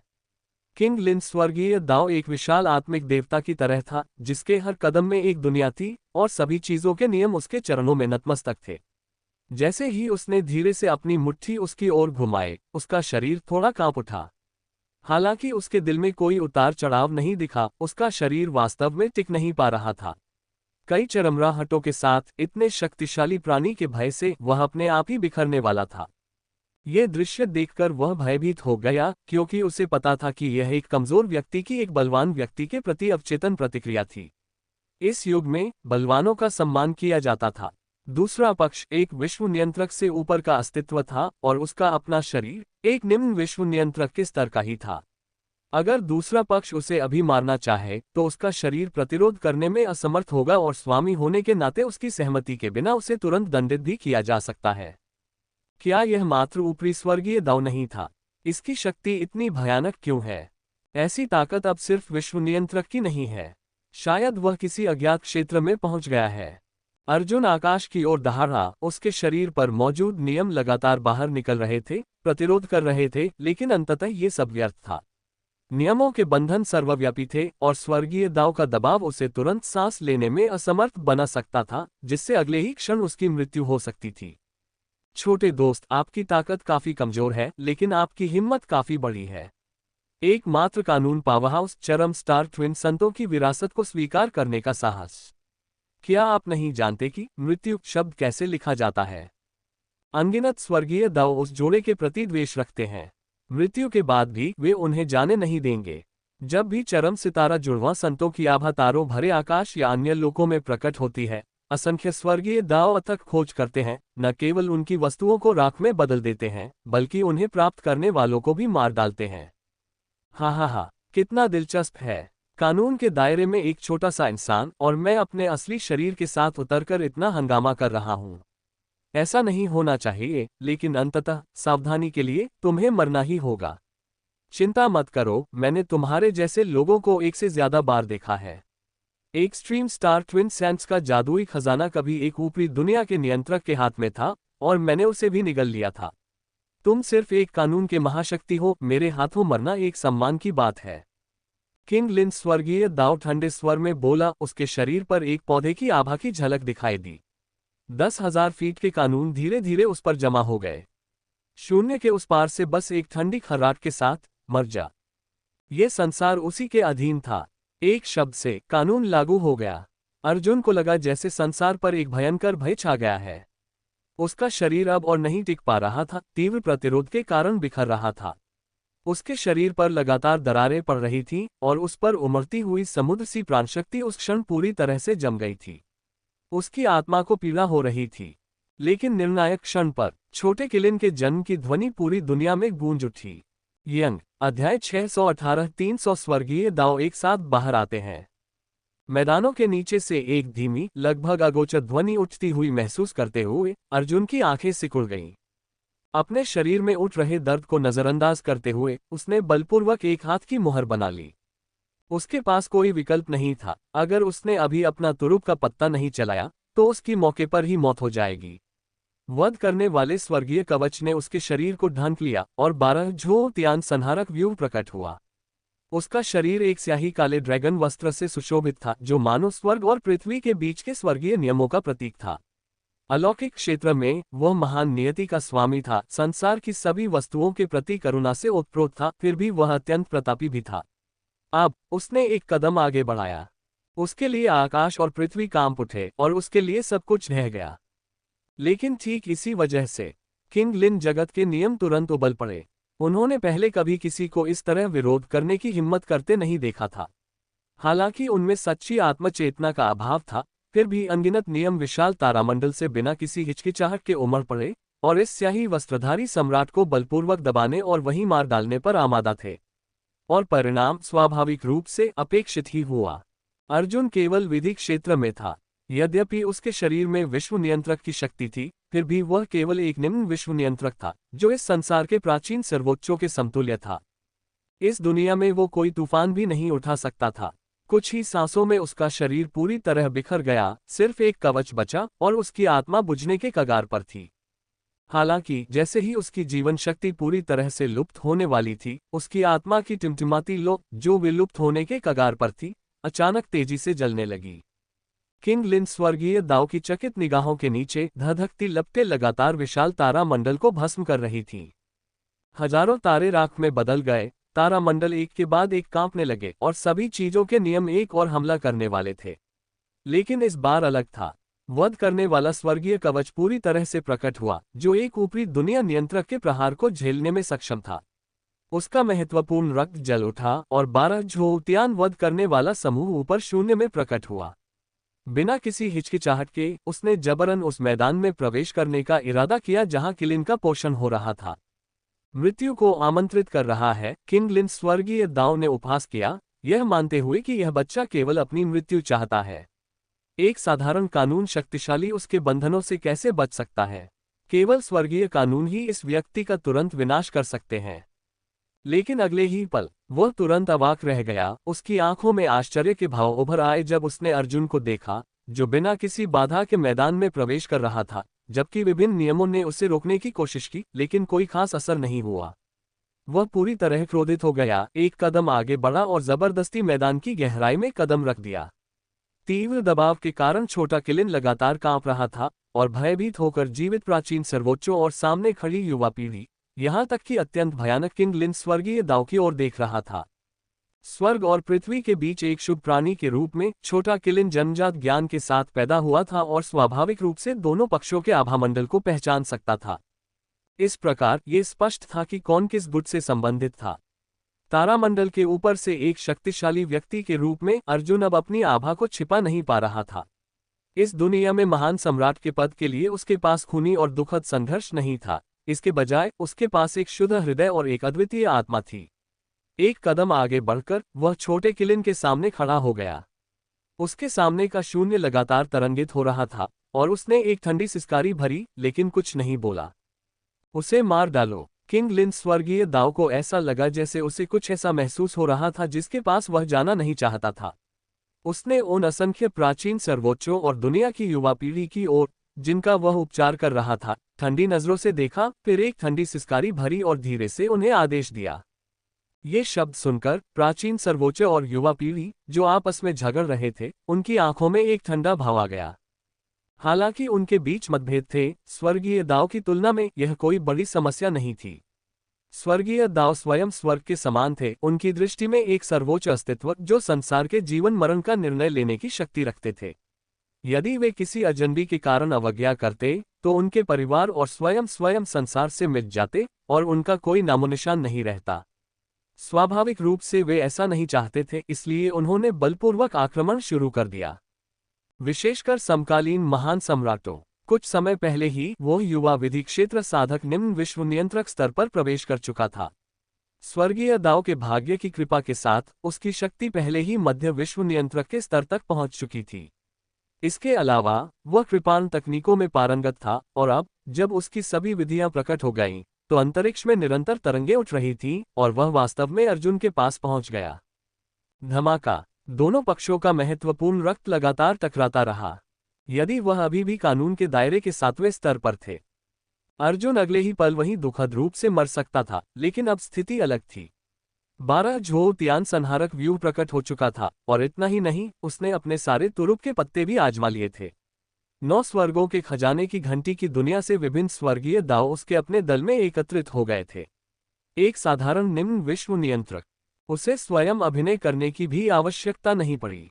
स्वर्गीय न्यायालय के योद्धा कहाँ हैं? वह दहाड़ा और उसके पीछे एक विशाल स्वर्गीय दरबार तैरता हुआ आया। उसके बगल में ड्रैगन और फीनिक्स चिल्ला रहे थे और झोटियान तारामंडल शून्य में प्रकट हुआ। वहीं बैठा लाल रंग के युद्ध वस्त्र पहने एक युवा सेनापति उसके पीछे प्रकट हुआ और थोड़ा झुका। आपका विषय यहाँ है। राक्षसों को वश में करने वाली महिला जनरल कहाँ है? आपका विषय यहाँ है। ठंडी भौं और वीरतापूर्ण व्यवहार वाली एक और महिला जनरल थोड़ा झुकी, उसके हाथ में यिन यान की जुड़वां तलवारें दिखाई दी। उसकी खूबसूरत आंखें चमक रही थीं, लेकिन उसकी निगाहें जानलेवा इरादे से भरी थीं। मार डालो। अर्जुन ने प्राचीन सर्वोच्च और युवा पीढ़ी की ओर इशारा किया, उनकी अभिव्यक्ति ठंडी थी। आपकी प्रजा आदेश का पालन करे। दोनों सेनापति उठे, फिर सामने खड़ी असंख्य युवा पीढ़ी और प्राचीन सर्वोच्चों को ठंडी निगाहों से देखा। उनकी आंखों में तीव्र हत्या का इरादा दिखाई दिया और वे तुरंत अपने मूल स्थान से गायब हो गए। मुझे लगा कि यह कोई बड़ी बात है। तुम जैसा मामूली सा कानून निषिद्ध आदमी स्वर्ग की नाक के नीचे दुनिया को कैसे उलट पुलट कर सकता है? हम प्राचीन सर्वोच्च हैं। तुम्हें मारना किसी लड़की को मारने जितना आसान है। ऐसा मत सोचो कि तुम अपने द्वारा पाले गए किसी राक्षस भगवान का उपयोग करके हमसे निपट सकते हो। मैंने जितने लोगों को तुमने देखा है उससे कहीं ज्यादा लोगों को मारा है। हालांकि मैं एक प्राचीन सर्वोच्च हूं, फिर भी मैं एक क्षेत्र पर शासन करता हूं और अनगिनत युद्धों का अनुभव कर चुका हूं। मैंने पहली बार तुम्हारे जैसा अज्ञानी कानून का महाशक्ति देखा है। हा हा हा। स्वर्ग ने कहा है कि जो कोई भी इन लोगों को मार सकेगा उसकी आयु न केवल 1 लाख वर्ष बढ़ जाएगी, बल्कि वह कम से कम 5 बार समकालीन महान सम्राट भी बनेगा और उनका परिवार अनंत काल तक समृद्ध रहेगा। कितना बड़ा प्रलोभन है। मैं पहले जाऊंगा। दफा हो जाओ। ज्वाला तलवार प्राचीन सम्राट, मुझे ही उसका सिर काटना चाहिए। शून्य में बैठे अनगिनत युवा पीढ़ी और प्राचीन सर्वोच्चों की नजरें तिरस्कार और उदासीनता से भरी थीं। जाहिर है उन्होंने इस कमजोर विधि क्षेत्र के साधक को जरा भी गंभीरता से नहीं लिया। उन्हें यह भी विश्वास नहीं था कि दूसरा पक्ष कोई ऐसा चरम उपाय अपनाएगा जिससे उन्हें खतरा हो। वे बहुत आश्वस्त थे, लेकिन बात यहीं तक सीमित थी। एक क्षण में ही उनके अविश्वास के कारण आगे बढ़ते हुए कई प्राचीन सर्वोच्चों की मौके पर ही मृत्यु हो गई। उनके सिर अलग हो गए, उनके घाव प्राकृतिक रूप से बने हुए प्रतीत हो रहे थे, मानो वे हमेशा से ही शव थे। धमाका। उनके सामने का दृश्य बेहद दुखद था। बचे हुए प्राचीन सर्वोच्च और अन्य विश्व नियंत्रक भयभीत थे, लेकिन अगले ही पल कुछ और भी अविश्वसनीय हुआ। एक सफेद वस्त्रधारी महिला सेनापति हवा में प्रकट हुई। दूर से एक ही वार से उनकी yin यांग जुड़वा तलवारें फीनिक्स की चीख में बदल गईं और वहां मौजूद सभी अन्य विश्व नियंत्रक तुरंत मर गए। पूरी प्रक्रिया के दौरान उन्हें एक शब्द भी बोलने का समय नहीं मिला और उनके शरीर, जो महत्वपूर्ण रक्त से लबालब भरे हुए थे, तुरंत ही सूखी हड्डियों में बदल गए। ये कैसे संभव है? समकालीन महान सम्राट अविश्वास में चिल्लाया। उसे विश्वास नहीं हो रहा था कि जो कुछ वह देख रहा था वह वास्तविक था। क्या असंभव है? इस 12 झो तियान वध सरणी के भीतर मैं अकेला हूं। एक अत्यंत अभिमानी और अदम्य आवाज पूरे मैदान में गूंज उठी, जिससे वहां उपस्थित अनेक प्राचीन सर्वोच्च और समकालीन महान सम्राट उनके सामने स्याही से लदे हुए व्यक्ति को देखकर आश्चर्यचकित हो गए, जो 24 धाराओं वाले मोती के मुकुट से सुशोभित था, अविश्वसनीय रूप से सुंदर, फिर भी पूरी तरह से ठंडा था। अध्याय 619 प्राचीन कांस्य घंटी, ध्रुवतारा जुड़वां संतों की विरासत। तू जो गुप्त क्षेत्र के अंदर प्राचीन सर्वोच्च और समकालीन महान सम्राट अपने सामने काले ड्रैगन के वस्त्र पहने उस व्यक्ति को देखकर स्तब्ध रह गए। उनकी आंखें एक अवर्णनीय भय से भर गईं। उनकी नजर में वे स्वर्ग की ओर से कार्य कर रहे थे और सभी नियम, चाहे वे स्वर्ग और पृथ्वी के हों या शून्य में लटके हों, उनकी सहायता करेंगे। प्रतिद्वंद्वी केवल एक नश्वर था, चाहे वह कितना भी शक्तिशाली क्यों न हो, अंततः वह उनसे नहीं लड़ सकता था, खासकर जब से वह विधि क्षेत्र में एक कमजोर व्यक्ति था। उसका अंतिम भाग्य निश्चित रूप से एक दुखद मृत्यु होगी। उन्होंने कभी सोचा भी नहीं था कि वे हार जाएंगे या इतने सारे लोग मारे जाएंगे। बस कुछ ही पलों में बचे हुए प्राचीन सम्राट और अन्य विश्व नियंत्रक युद्ध में मारे गए। उनके शरीर पूरी तरह से घुल गए, जमीन पर संक्षारक द्रव के कुंड बन गए। पहले का अशांत दृश्य शांत हो गया। अब उनमें आगे देखने की हिम्मत नहीं बची थी। वर्तमान में इस दुनिया में केवल 3 निम्न विश्व नियंत्रक हैं। हालांकि समकालीन महान सम्राट अपने चरम पर हैं और सबसे शक्तिशाली हैं, अन्य 2 प्राचीन सम्राट कमजोर नहीं हैं। अपनी वृद्धावस्था के बावजूद उनके कार्य अत्यंत निर्णायक है और वे अभी भी जीवित हैं। उनकी निगाहें आशंका से भरी थीं, क्योंकि वे एक साथ अपने पीछे किंग लिन स्वर्गीय दाव की ओर देख रहे थे। उन्हें नहीं पता था कि वर्तमान स्थिति से कैसे निपटा जाए। दिलचस्प बात है, मुझे आप में स्वर्गीय दाव आभा का अंश महसूस हो रहा है और यह अत्यंत शक्तिशाली है, इसलिए यह आपकी नहीं होनी चाहिए। आप केवल एक विधि क्षेत्र विशेषज्ञ हैं, फिर भी आपके तरीके इतने सारे निम्न विश्व नियंत्रकों को मार सकते हैं। अगर मुझे पहले ही कुछ गड़बड़ का पता नहीं चलता तो दूसरों को बहुत बड़ा नुकसान हो सकता था। इंसान सचमुच बहुत घिनौने हैं। पुराने जमाने के एक्सट्रीम स्टार ट्विन सैंस भी ऐसे ही थे। अगर मैं इतना ताकतवर न होता तो शायद उनके हाथों मर जाता। तुम वाकई दिलचस्प हो, खुद को एक संरचना की तरह इस्तेमाल कर रहे हो, खुद को एक माध्यम की तरह इस्तेमाल कर रहे हो। क्या तुम दूसरों से मदद मांग रहे हो? मैं देखना चाहता हूं कि वो कौन है, उसने धीरे से कहा। हालांकि वह इस दुनिया की प्रशासक थी, एक अत्यंत शक्तिशाली उच्च स्वर्गीय दाव, उसकी शक्ति किंग लिन दुनिया में दोगुनी से भी ज्यादा बढ़ सकती थी। फिर भी वह हमेशा सतर्क रहती थी। वास्तव में कोई और रास्ता नहीं था। अतीत में मनुष्य बहुत अत्याचारी थे। जब उन्होंने ब्रह्मांड पर राज किया तो अनगिनत विशेषज्ञों ने स्वर्गीय दाव का शिकार करने के लिए असंख्य लोगों पर आक्रमण किया, जिससे कई स्वर्गीय दाव अंतहीन शिकायत करने लगे। खासकर तब जब कई मानव विशेषज्ञ चालबाजियां और तरकीबें इस्तेमाल करना पसंद करते थे। अतीत के भोले भाले स्वर्गीय दाव ने ऐसे तरीके कभी नहीं देखे थे, एक एक करके वे जाल में फंसते गए और पता नहीं कैसे उनकी दुखद मृत्यु हो गई। यदि किंग लिन स्वर्गीय दाव पर्याप्त सावधान नहीं रहा होता तो यह 1 लाख साल पहले पूरी तरह से नष्ट हो गया होता। ओह! प्रतिद्वंद्वी की बातें सुनकर अर्जुन की निगाहें तेज हो गईं, लेकिन उसके मुंह के कोने पर धीरे से एक मुस्कान उभर आई, क्योंकि उसे पता था कि प्रतिद्वंद्वी ने शायद उसकी चालों को नहीं समझा है। उसने तुरंत ठंडे स्वर में कहा, तो क्या तुम मेरी टुकड़ी में घुसने की हिम्मत कर रहे हो? ये संसार तुम्हारा क्षेत्र है, तुम्हारी शक्ति कई गुना बढ़ गई है। तुम्हारे क्षेत्र के रूप में इस स्वर्ग और पृथ्वी के सभी नियम तुम्हारे अधीन हैं। साधारण उच्च विश्व नियंत्रक शायद तुम्हारा मुकाबला न कर सके। मुझे आश्चर्य है कि क्या तुम, एक प्रतिष्ठित स्वर्गीय दाव, मुझ जैसे तुच्छ प्राणी पर, जो केवल विधि क्षेत्र में है, आक्रमण करने का साहस कर सकते हो। ये सुनकर किंग लिन स्वर्गीय दाव ने एक रहस्यमयी मुस्कान बिखेरी, बिल्कुल निश्चिंत। उसने तुरंत हमला करने की तैयारी नहीं की, बल्कि उसने हवा में से एक कांसे की घंटी निकाली। उसकी आंखें उदास और ठंडी थीं। जब उसने अर्जुन की ओर देखा तो ऐसा लगा जैसे वह किसी मृत व्यक्ति को देख रही हो, बिना किसी भाव के। उसने धीरे से कहा, चूंकि तुम, एक इंसान, मेरे लिए जाल बिछाने की तैयारी कर रहे हो, तो तुम्हें प्रतिक्रिया स्वीकार करने के लिए भी तैयार रहना चाहिए। हम स्वर्गीय दाव मूर्ख नहीं हैं। हालांकि हम दुनिया को सामान्य रूप से चलाने के लिए आमतौर पर अपनी आत्मचेतना को छिपाते हैं, लेकिन हमने चालाकी में महारत हासिल कर ली है। अतीत में तुम इंसानों ने तब जाल बिछाए थे जब हम प्रतिक्रिया नहीं दे सकते थे। अब, इतने सालों बाद, पुरानी तरकीबें बेकार हैं। कोई फर्क नहीं पड़ता कि आपके पीछे कौन है। मेरे हाथ में कांस्य घंटी स्वर्गीय दावों को दबाने के लिए अतीत में एक्सट्रीम स्टार ट्विन संतों द्वारा बनाई गई थी। ये 3 बार शक्ति संग्रहित कर सकती है और प्रत्येक बार एक विश्व नियंत्रक के ऊपर एक प्रहार होता है। मुझे आश्चर्य है कि क्या आपके पीछे वाला व्यक्ति इसे रोक सकता है। जैसे ही उसने कहा, उसने बिना किसी हिचकिचाहट के अपने हाथ में पकड़ी कांसे की घंटी को जोर से बजाया। पल भर में ड्रैगन और फीनिक्स एक साथ चीख उठे, सारी चीजें लगातार कंपन करने लगीं और लाखों कानून कांप उठे। सबकी भयभीत निगाहों के नीचे कांसे की घंटी से 1000 झांक जैसी चमक निकली और कमल के फूल धीरे धीरे खिल उठे, मानो दुनिया की सबसे चमकदार रोशनी हो। समकालीन महान सम्राट और प्राचीन सर्वोच्च उपस्थित सभी स्तब्ध थे, उनकी आंखें स्तब्ध थीं। वे बोलने ही वाले थे कि कांसे की घंटी में एक दरार देखकर वे भयभीत हो गए। उसमें से लाल रंग के 2 हाथ बाहर निकले और बादलों में एकत्रित स्वर्गीय महल को जोर से पकड़ लिया।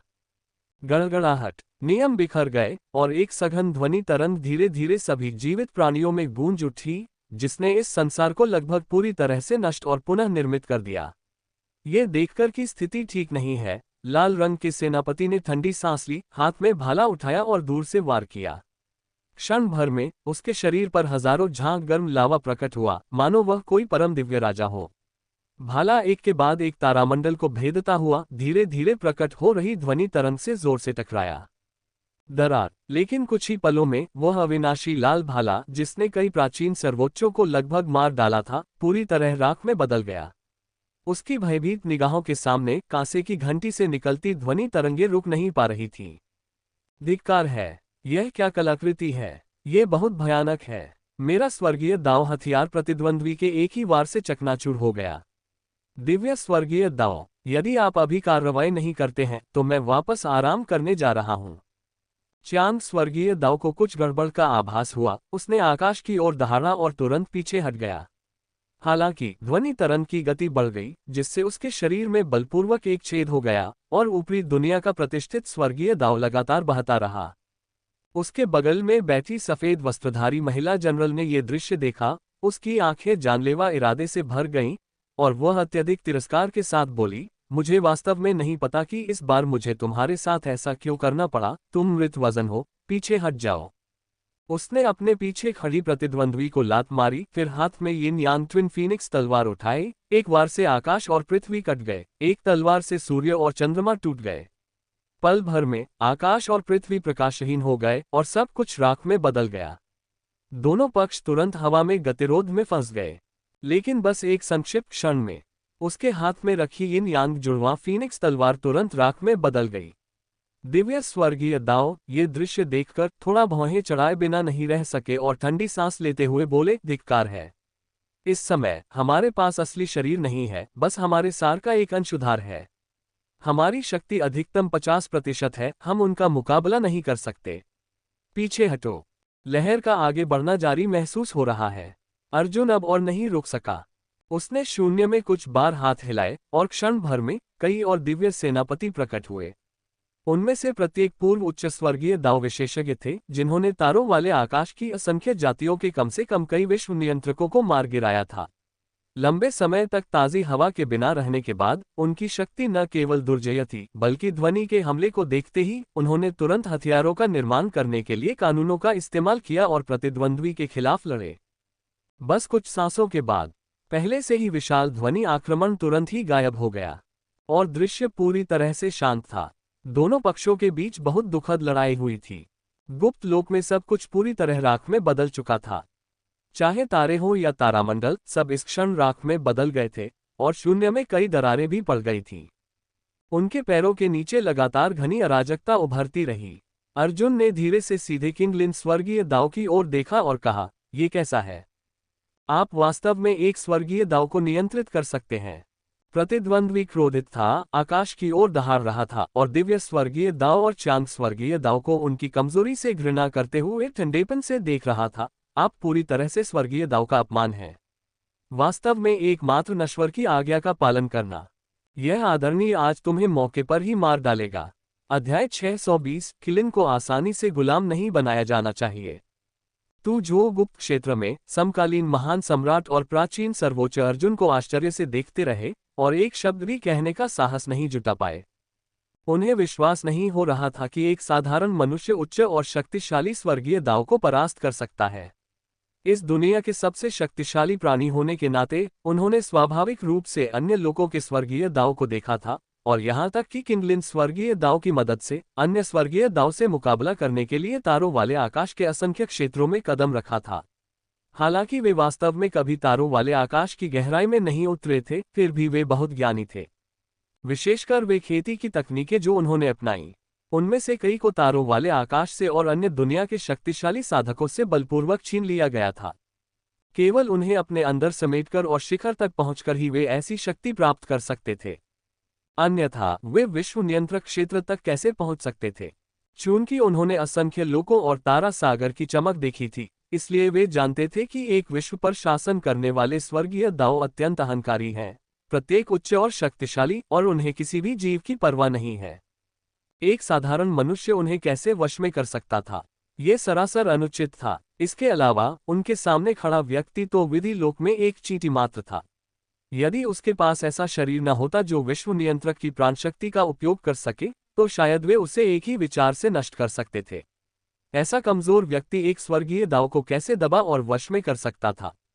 वे लगातार पीछे हटते रहे। उन्हें लग रहा था कि उनके पैरों तले अंतहीन अराजकता पहले ही छा चुकी है। जब उन्हें एहसास हुआ कि एक कदम भी आगे बढ़ने पर वे उस विशाल अराजकता में पूरी तरह खो जाएंगे, तो वे बुरी तरह डर गए।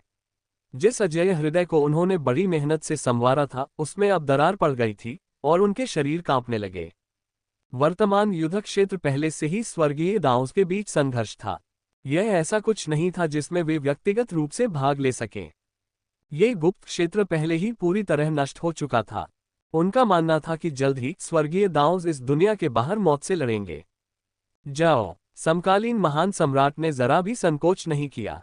वह तुरंत अपने आसपास खड़े कई प्राचीन सर्वोच्चों के साथ इकट्ठा हो गया। उसकी आंखों में सतर्कता की एक झलक दिखाई दी और वह तुरंत उस गुप्त क्षेत्र से बाहर निकलने के लिए प्रकाश की एक किरण में बदल गया। हालांकि स्वर्गीय दाव के बीच संघर्ष बेहद दुखद था। हालांकि उनकी शक्ति निम्न विश्व नियंत्रकों के स्तर तक पहुंच सकती थी, लेकिन यह उसी तक सीमित थी।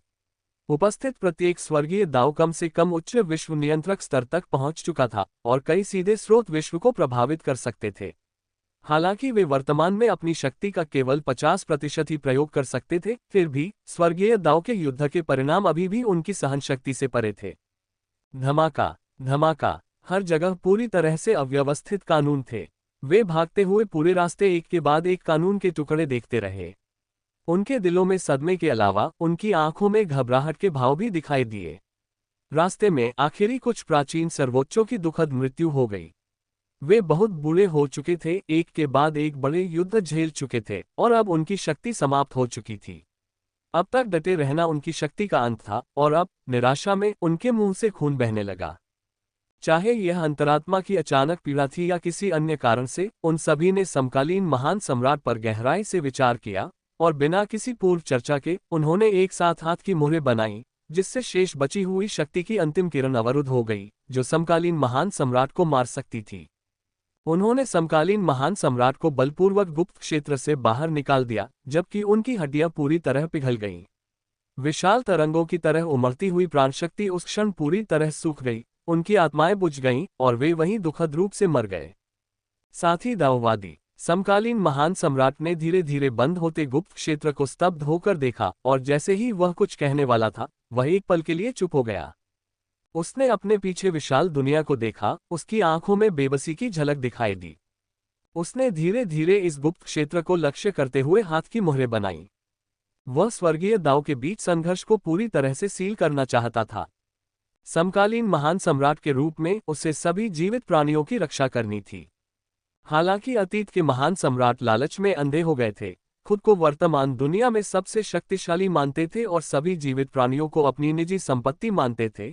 इस प्रकार उन प्राचीन सर्वोच्चों से भयंकर युद्ध करते थे जो आम लोगों को खा जाते थे। वह अलग था। वह युवा पीढ़ी का था और हमेशा से महान सम्राटों और प्राचीन सर्वोच्चों की पिछली पीढ़ी को नापसंद करता था।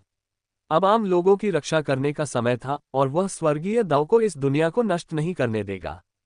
दबाओ। उसके होठों से खून की एक बूंद बह निकली और उसकी अंबर जैसी आंखों में उदासीनता की एक झलक दिखाई दी।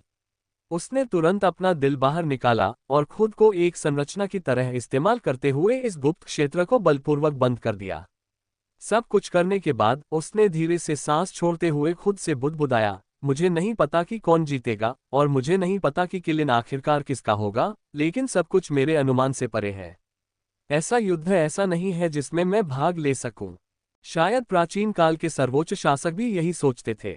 मैं समकालीन महान सम्राट हूं और वे भी कभी महान सम्राट थे, लेकिन उनका पतन हो गया। उनके आंतरिक अंधकार में शायद भोर की एक किरण दिखाई दी हो, या शायद किसी व्यक्ति का आचरण मृत्यु के निकट आने पर सुधर जाता है। खैर, आम जनता की फिर से बलि तो नहीं चढ़ाई गई। वह थक गया था और धीरे धीरे उसने अपनी आंखें बंद कर लीं। अल्पविराम अल्पविराम अल्पविराम अल्पविराम अल्पविराम।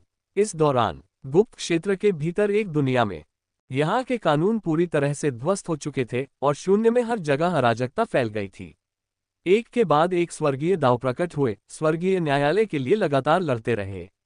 हालांकि उनके पास अपनी शक्ति का केवल 50% ही था, फिर भी संख्याबल उनके पास अधिक था। जब दोनों पक्ष लड़े तो एक पक्ष में केवल एक व्यक्ति था, जबकि दूसरे पक्ष में 100 व्यक्ति थे। किंग लिन वर्ल्ड पूरी तरह से स्तब्ध रह गया। उसका शुरुआती गुस्सा गायब हो गया, उसकी जगह विस्मय ने ले ली। उसे यकीन नहीं हो रहा था कि उसके सामने खड़ा एक साधारण सा प्राणी इतने सारे स्वर्गीय दाव को नियंत्रित कर सकता है, और इतने सारे स्वर्गीय दाव उसकी आज्ञाओं का पालन कर सकते हैं, उन्हें उसके खिलाफ मौत तक लड़ने पर मजबूर कर सकते हैं। ये बहुत उलझन भरा था। उसे क्या पता था कि इस समय अर्जुन भी काफी दबाव में था। वह सिंहासन पर बैठा था, नीला पानी का किलिन अपनी बाहों में लिए हुए। उसने देखा कि वह उसे गौर से देख रहा था, कभी कभी अपनी आंखें झपका रहा था और उत्सुकता से उसके कपड़ों से रगड़ रहा था। बेहद शांत लग रहा था। हालांकि चाहे जो भी हो, वह अंततः स्वामी सेवक अनुबंध पर तुरंत हस्ताक्षर करने को तैयार नहीं था। वरिष्ठ, मुझे किलिन के बारे में क्या करना चाहिए? उसने असहाय होकर म्यूयान हेवनली दाव से पूछा, जो उसके बगल में एक देवी की तरह दिख रही थी और धीरे से आहें भर रही थी। मुझे नहीं पता, मेरे पास तो सिर्फ कॉन्ट्रैक्ट है। म्यूयान हेवनली दाव भी असमंजस में थी, अपनी मासूम बड़ी बड़ी आंखें झपका रही थी। हालांकि वह किसी महारानी जैसी भव्य लग रही थी और उसके शब्दों से डर भी लग रहा था, पर अंदर ही अंदर वह एक छोटी बच्ची ही थी।